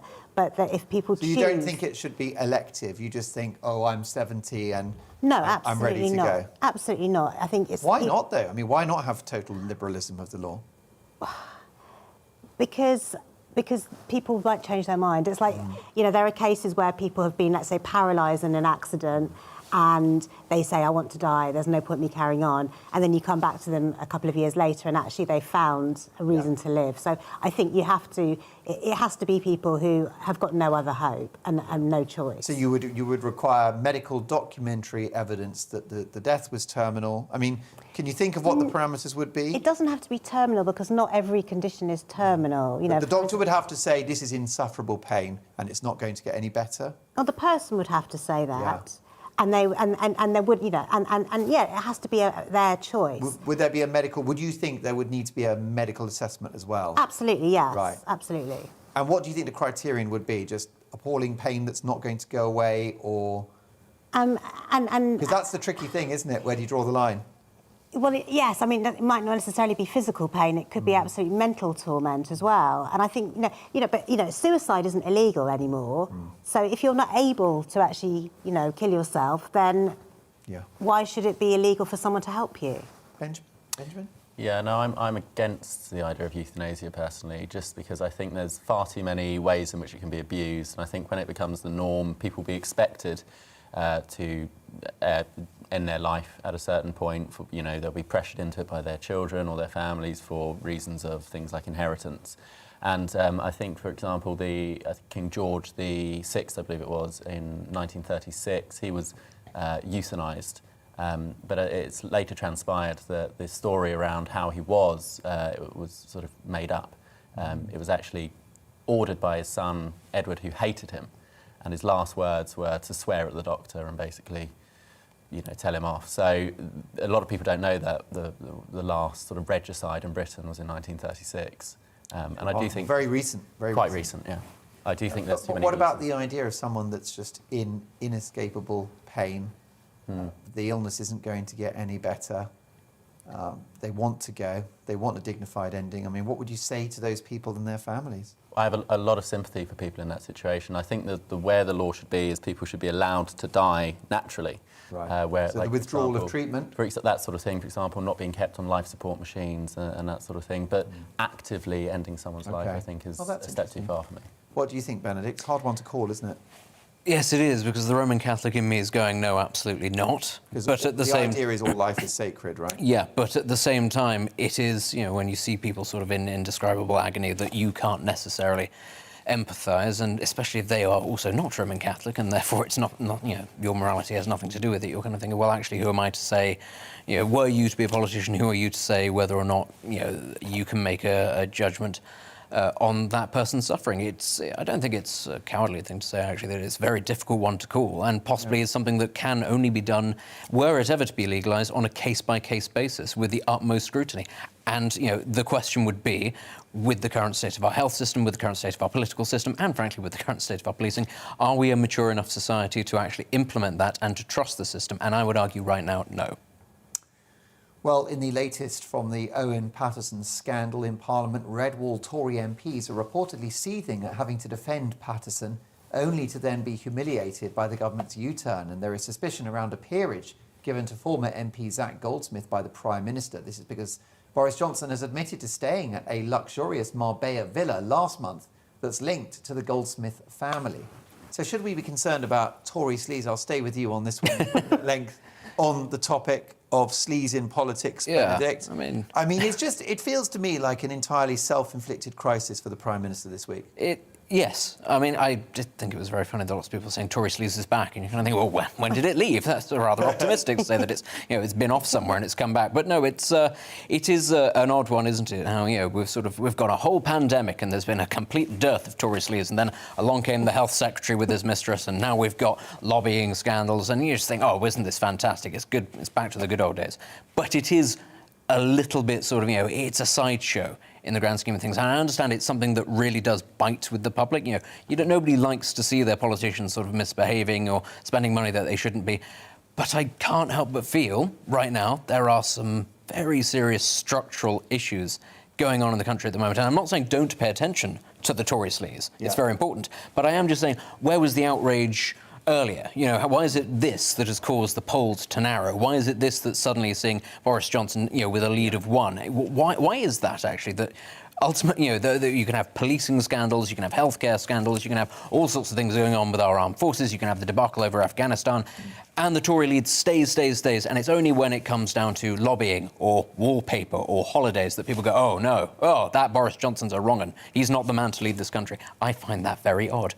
Well, isn't one of the concerns the question of the Prime Minister's judgment that he could allow this to happen? Because Owen Paterson was found by parliamentary investigators, by the parliamentary watchdog, to have taken money to have influence in House of Commons via questions and other things, over £100,000. And the Prime Minister, rather than saying, OK, it's a fair cop and let Owen Paterson, essentially take the political heat, instead the Prime Minister said, well, no, let's change the rules around how we investigate these things and therefore not suspend Owen Paterson. I mean, why would you do that? Yeah, the handling of it was absolutely awful. But I think if you want to eliminate Tory sleaze or sleaze in general among MPs, you need to look at the selection process and how they become members of Parliament. I think the way that is done is so based on sort of cronyism and who you know and who you sort of do favours for and all the rest of it, that you tend to get a self-selecting group of what's a kind word for it? I don't want to say crooks, but people who aren't particularly ethical. Any suggestion, though, that, Benedict, it was a bit of a kangaroo court and that Owen Paterson could have a claim that he didn't get a fair hearing? Doesn't matter. Doesn't matter if it is a kangaroo court. It should have been sorted out before your mate was up in front of it, because everybody knew that it was not actually fit for purpose. And I don't think it is fit for purpose. If it was a more balanced judicial process, it might be that it would have found in his favour. Well, again, it doesn't It doesn't necessarily matter, because the point is everybody knew that this system is not up to scratch. And as is a very British thing to do in our political system, we wait until the building is actually on fire to go, oh, we possibly should have put in some sprinklers. That really does seem to be the way that we operate, certainly when it comes to the actual mechanisms of Parliament themselves. So I don't have a lot of sympathy for that argument. Do you think, Hilary, that the good people watching this show care about Tory MPs taking a couple of quid as a backhander? Do you think they care about who paid for Boris Johnson's wallpaper? Oh, well, I think that they do. I mean, clearly, if there's, if the polls have narrowed, that it shows that people do care. I think that we do need to be able to trust our politicians, and I think maybe, you were talking about the selection process, Benjamin. Maybe we should actually pay our MPs more and not allow them to have any other interests. Maybe that would be one way of dealing with it. Well, that's right. Peter Bottomley, who's the father of the House, said that actually, if MPs were paid more, then Owen Paterson would not have to have gone with his begging bowl into the corporate world. But who knows? It's all ancient history now. Really sad last night. I was on air and had to announce the death of Lionel Blair, a fabulous, multi-talented British institution. He passed away at the age of 92. He could do it all. He could sing, he could dance, he could tell jokes, and he could do it with the best. Let's take a look at the great man dancing with the one and only national treasure, the wonderful Lionel Blair. Well, coming up, we'll talk about what actually accounts as sexism, and we'll wonder about, in the workplace, socially, whether calling someone darling is actually sexist or not, or calling your partner their treasure. The Hollywood actor Chris Pratt is in trouble because he called his wife a treasure, and now people think that that's very rude and obnoxious. And we saw that story earlier in the show. Matthew brought the papers in. Rod, do you think I'm sexist? Rod Stewart has said that he calls everyone darling, even Sir Elton John, but people are saying that's sexist too. So what is sexist language? We'll discuss that. And don't forget, we're going to play the Great British Game Show. It's a celebrity lookalike competition. I want you to play along at home. It's called Do You Know Who I Am? So I'll see you after the weather. Hello. Many areas enjoyed some dry weather on Friday, but changes as we head through this coming weekend. Rain will push its way southwards across the UK. Showers flowing from the north, but it will be the strength of the wind I think we notice most through Saturday. So we look at the pressure pattern, then you can see high pressure towards the southwest. That's what's kept things mainly dry today. But towards the northwest, this area of low pressure, that's going to dominate our weather as we head through this coming weekend, bringing some rain, but also those strengthening winds, like I said. Already through Friday evening and overnight, we're going to see some heavier, more persistent rain spreading in across much of Scotland. But elsewhere, actually, some decent weather for bonfire night. Lots of cloud around, but mainly dry. Just a bit of patchy rain towards the west, and a noticeably milder night to come than recent ones as well. Last night, temperatures dropped close to, if not below, freezing. Tonight, temperatures holding up well above freezing, 5 to 10 degrees. Now, later in the night, we'll see more persistent rain spreading in across Scotland and Northern Ireland. That will continue to push its way southwards through the day. But ahead of that, actually, a lot of dry weather first thing across much of England and Wales. Quite a lot of cloud, some brightness towards the east. But that will change, like I said, as this cloud and rain will sink its way southwards through the day. So quite heavy rain on that, like I said. Still dry towards the southeast, sunshine and showers following from the northwest, but for all areas those winds will strengthen with that rain band. Particularly towards the west, we could see coastal gales. A milder day to come across the board. As we head through the rest of Saturday into the evening and overnight, then that cloud and rain will push its way southwards. The rain turning quite light and patchy. Clearer spells following from the north, but it will be the strength of the wind we continue to notice. Those winds picking up as we head through the night across much of northern Scotland in particular. Here we could see gusts 60, 70, possibly 80 miles an hour in exposure. A wind warning in force for that. Elsewhere, still quite windy, and that will keep the temperatures up, so another mild night to come. So we look ahead to Sunday morning then, you can see here still some showery rain across much of northern and eastern Scotland. That will slowly ease through the day, but we continue with those very strong winds across Scotland through much of the day. Elsewhere, breezy, yes, but it will be mainly dry. Quite a lot of cloud around towards the west, but a lot of dry weather, bright or sunny spells, particularly towards the east. Same changeable into the early part of next week. Some rain, particularly towards the north and west, mainly dry further south and east.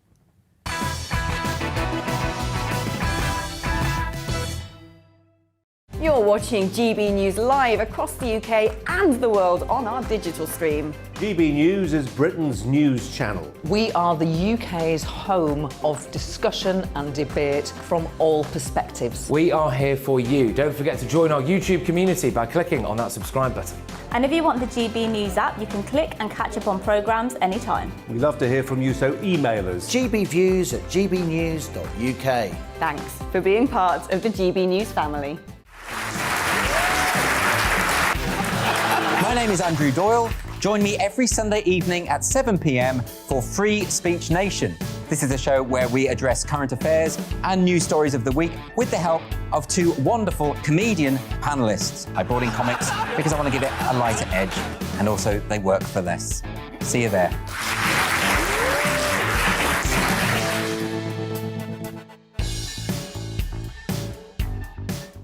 Join my show Farage, 7 p.m. till 8 p.m. Monday through Thursday, and there you will get opinion, analysis, debate, and I'll cover stories that nobody else dares to touch.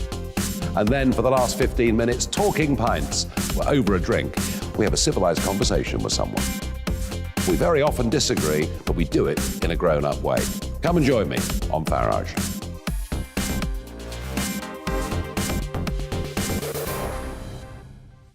I'm Colin Brazier. I've reported from more than 70 countries around the world, covered wars from Afghanistan to Iraq, from Lebanon to the Balkans. I'm trying to bring that experience, that feel for events, to the studio. And something else. I'm ready to give an opinion. Today's stories with a spark. Brazier from 8 p.m. weekdays on GB News.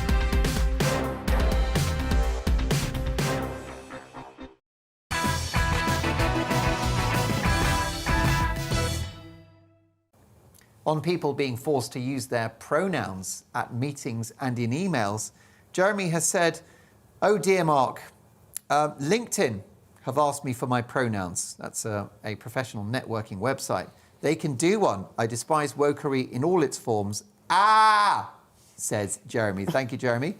Stephen says, "Mark, funny to switch on your show tonight with you guys talking about tech giants using pronouns. stating male or female. I found it funny as I recently went onto a dating app on my phone and noticed that they've started this as well. It's very, very weird. Thank you, Stevie.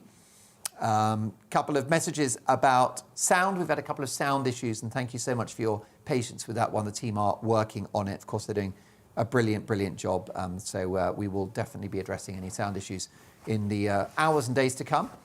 On Owen Paterson, the Tory MP who has now quit as an MP, as a former union rep, writes Barbara, the investigation was not fair. And Noel says, dear Mark, the reduction in the Tory poll lead is nothing to do with sleaze. It's to do with Boris's ridiculous stance on the climate change hysteria. Oh, there you go.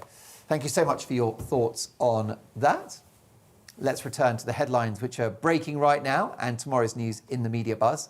And still with me, my panel, Benedict Spence, Hilary Freeman and Benjamin Loughnane. Now, he's a man's man. He's played superheroes and he's even tamed dinosaurs. It's Chris Pratt. But he has made the headlines recently for being sexist. An Instagram post in which he gushes over his wife has got people accusing him of sexism. So what do you think? Here's what he actually had to say. Find somebody that looks at you like that. She gives me an amazing life. She helps me with everything. I open a jar of pickles. That's the trade. Cringy? Yes. Sexist? Maybe not. And he's also described her as a treasure as well. Hilary, what do you think about this? Is that kind of language sexist? I don't think it's sexist. He's just expressing his love for his wife. I mean, there's nothing wrong with that.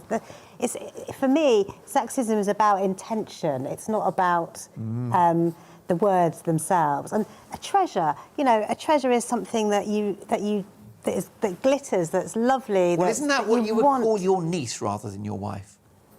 Well, I don't know. I mean, what's wrong? It's your choice of words. He's trying to be nice, and he's just gushing, like you said. He's not really thinking what he's saying. Interestingly, though, the chat on Facebook was not about what he said about his wife. It was about what he said about his daughter. And people are very upset that he said that she'd given him a healthy baby daughter because he has a disabled older son. Yeah. And that was what people are upset about. Some of the furore, absolutely. Yeah. But it's quite interesting. You can't win, can you? I mean, giving a female perhaps a compliment now is like a minefield because it was just over a year ago, and I can't remember which politician it was, but he made a joke about how he'd punched above his weight. It was one of the US presidential nominees, I think, and he said, I'm punching above my weight. And again, this was considered quite sexist, that the idea is that the only thing that matters is the looks of the person you're married to. Well, I'm sure that that's not all that matters. You know what I mean? People just take these things out of context and just pick on one thing that people have said. And actually, you know what? I think we don't have enough compliments in the world. So if somebody wants to give someone a compliment, that's what matters, really. Well, Peter has emailed Benjamin, and Peter, thank you, darling. Thank you, sweetie.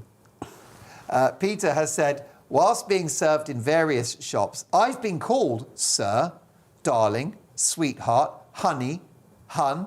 I don't really feel up to being a sir. The rest did not offend me in the slightest. Isn't that the point? I love it when people call me sweetie or darling. Yeah, I think it's a really nice thing to say. I think what Chris Pratt said was a really lovely, heartfelt comment about his wife.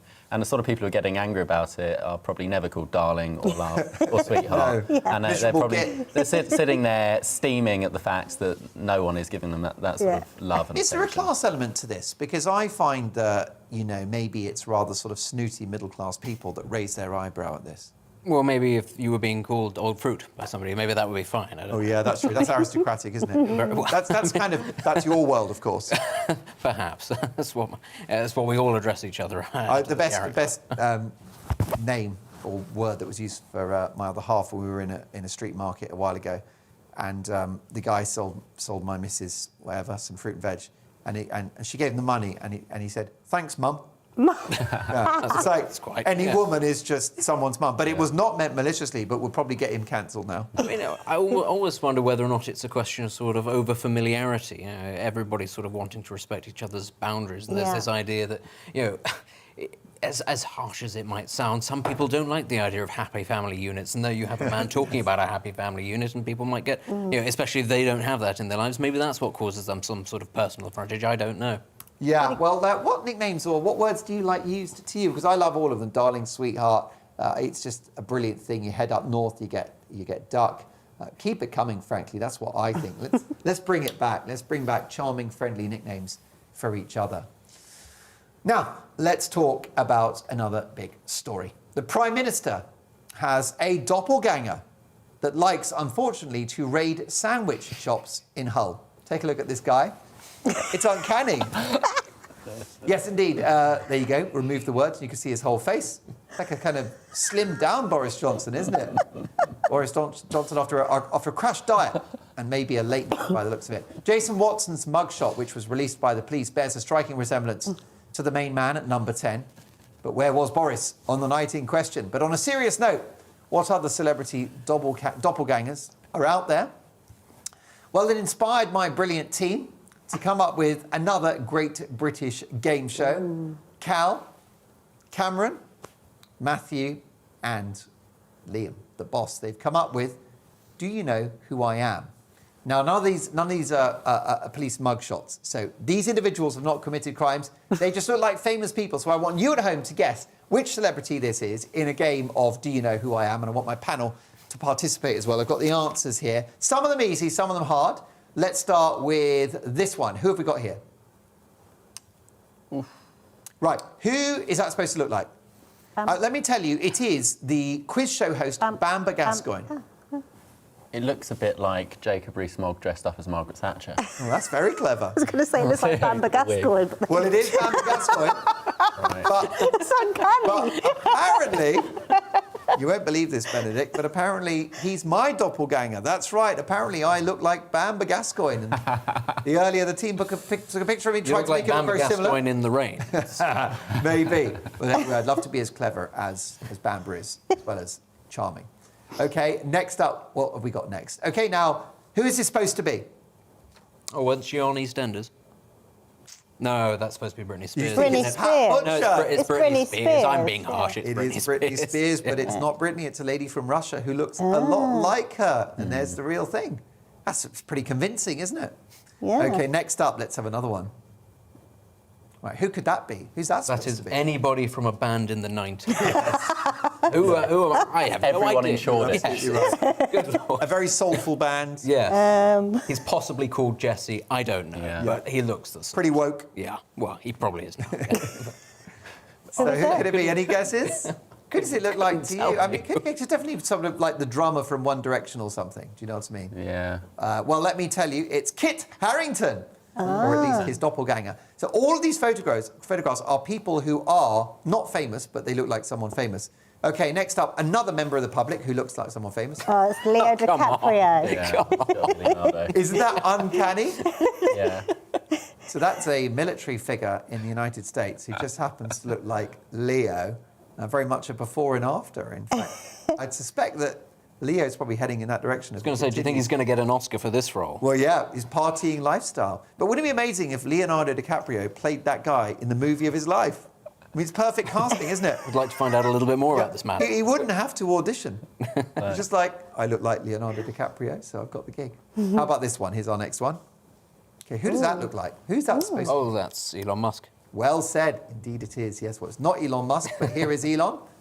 I think it's quite flattering to Elon Musk. It's kind of like the supermodel version You of agree? Elon Musk. Yeah, that jawline and those cheekbones, Yeah, those right? cheekbones, yeah.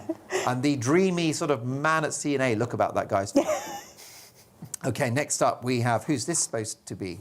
George Clooney. Yeah, and isn't it amazing that this man is Turkish and just looks a bit like George Clooney? Hashtag Turkish George Clooney. That's not going to go like, on Twitter. I don't know what is. I will go as far as to say the guy on the left looks more like George Clooney than George Clooney does. He does. I'm not convinced it's not George Clooney. What's amazing is that they're not professional lookalikes, by the way. These are just members of the public that look famous. Do you know, In fact, their lives are probably a nightmare because they've got to go around looking like George Clooney. It must be so hard. But rather frustrating, don't you think? Really terrible. I feel sorry for him. I was once in the supermarket in a post office queue, and I swear to you that Colonel Gaddafi's lookalike was in the queue next to me. It's remarkable. And did sure you see sunglasses and the military uniform? Was he very belligerent? Did he try to detain you or anything? Was this a queue at The Hague? I guess Yeah, you that's look where I like the post my person, it letters, doesn't mean you generally. share their personality traits. Is that No, right? generally not, but I did feel quite sorry for him because it must be quite a handicap to... Can I be very un-PC and suggest that whilst he was a dreadful monster, I guess he was... Well, this man in the queue, you barely even know him. Well, from what I've heard, I heard he jumped. I heard he had 6 items in the 5 items roll. Wrong. But look, poor old Gaddafi, gone now, of course, but I guess he was a bit of a looker, was he? In terms of the dictators, he was one of the more... Was he? When he was young, actually, Yeah, yes. he was getting- I'm sorry to say, Well, he is in this... Stalin. Yeah, he's... a bit of a rock star dictator. Yeah, Some no. dictators, terrible people, Yeah. very cool. Yeah. You know, Really? like Mussolini. Well, he there you had a go, certain I mean, guys. you've got to have the looks to be able to look at yourself in the mirror and go, yes, I've committed some awful war crimes, but my word, Yeah. Well, did listen, I look we'll good do to that. I'm back on Friday, a week today, so your hot dictators, please, Mark. Please bring us back for that. You've still got time. Still got time. We try. Sorry, to did laugh I at ruin the everything. game then? Or did we No, finish you the didn't. You game? enhanced Is there anybody left? your anecdote about meeting Colonel Gaddafi's doppelganger. Okay, next one. This celebrity. Member of Sheeran, of yeah. course. That is Ed all skulls Sheeran. or anyone ginger. No, that Yeah. really does look like Ed Sheeran. Tilda Swinton. Yeah? Bit harsh. What's her face? Nicole Kidman. Oh, no. No, it's definitely Just clutching Ed. at very pasty straws. I definitely am. Well, there you go. Fine-looking young man, and of course, I'm a big fan of Ed Sheeran. Okay, how about this member of the public? Who does she look like? Adele. Yeah, it's got to be, hasn't it? No brainer. Let's have a look. There she is. Very similar. She's got Adele's sort of attitude as well. A bit Yeah, brassy, she looks a bit really, confident. really pissed off, doesn't she? Okay, let's have another one. Oh, Oh. Hermione, whatever. Yeah, yeah. Is that yeah. a magic lookalike? She waved her magic wand. Yes. That's uncanny. I think That that might be is the most spitting image. spooky of all, no? Oh, I don't think that one looks so much. I think You're the eyes do, but See, I've the rest spent a lot of of the time face. looking no. at photographs of Emma Watson, so I'll have to pull rank on that one and say The that. parting in the Very hair is similar. different. Okay, we got the last one. How about this? We're going out on a high. Who could that be?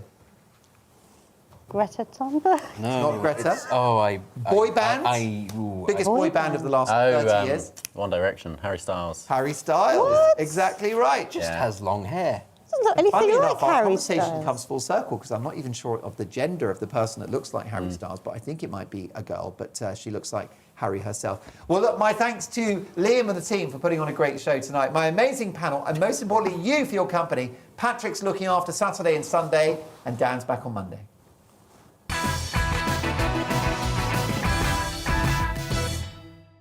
You're watching GB News live across the UK and the world on our digital stream. GB News is Britain's news channel. We are the UK's home of discussion and debate from all perspectives. We are here for you. Don't forget to join our YouTube community by clicking on that subscribe button.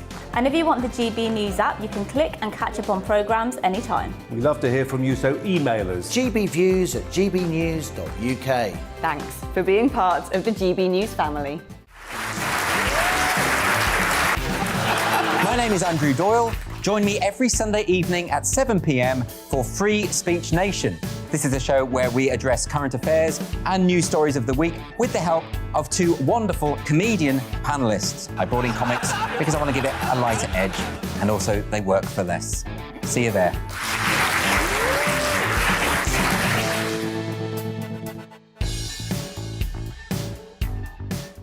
Join my show Farage, 7 p.m. till 8 p.m. Monday through Thursday, and there you will get opinion, analysis, debate, and I'll cover stories that nobody else dares to touch.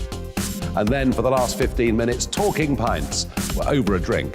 We have a civilized conversation with someone. We very often disagree, but we do it in a grown-up way. Come and join me on Farage.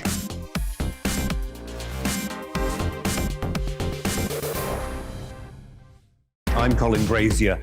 I've reported from more than 70 countries around the world, covered wars from Afghanistan to Iraq, from Lebanon to the Balkans. I'm trying to bring that experience, that feel for events, to the studio.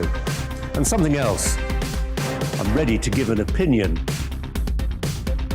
Today's stories with a spark. Brazier from 8 p.m. weekdays on GB News.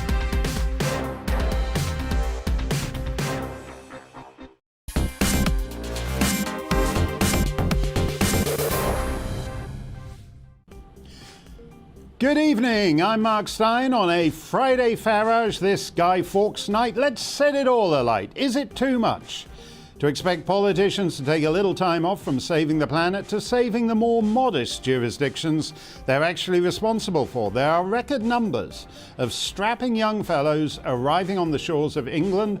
There are record numbers of rapes in England and Wales. Meanwhile, Boris is bulking up his carbon footprint, flying private planes to dinner engagements. All that, plus I'll be talking to Douglas Murray, best-selling author of The Strange Death of Europe and the Madness of Crowds, and all your comments and questions, shoot me at gbviews@gbnews.uk. All coming up on a Friday Farage, right after the news with Karen.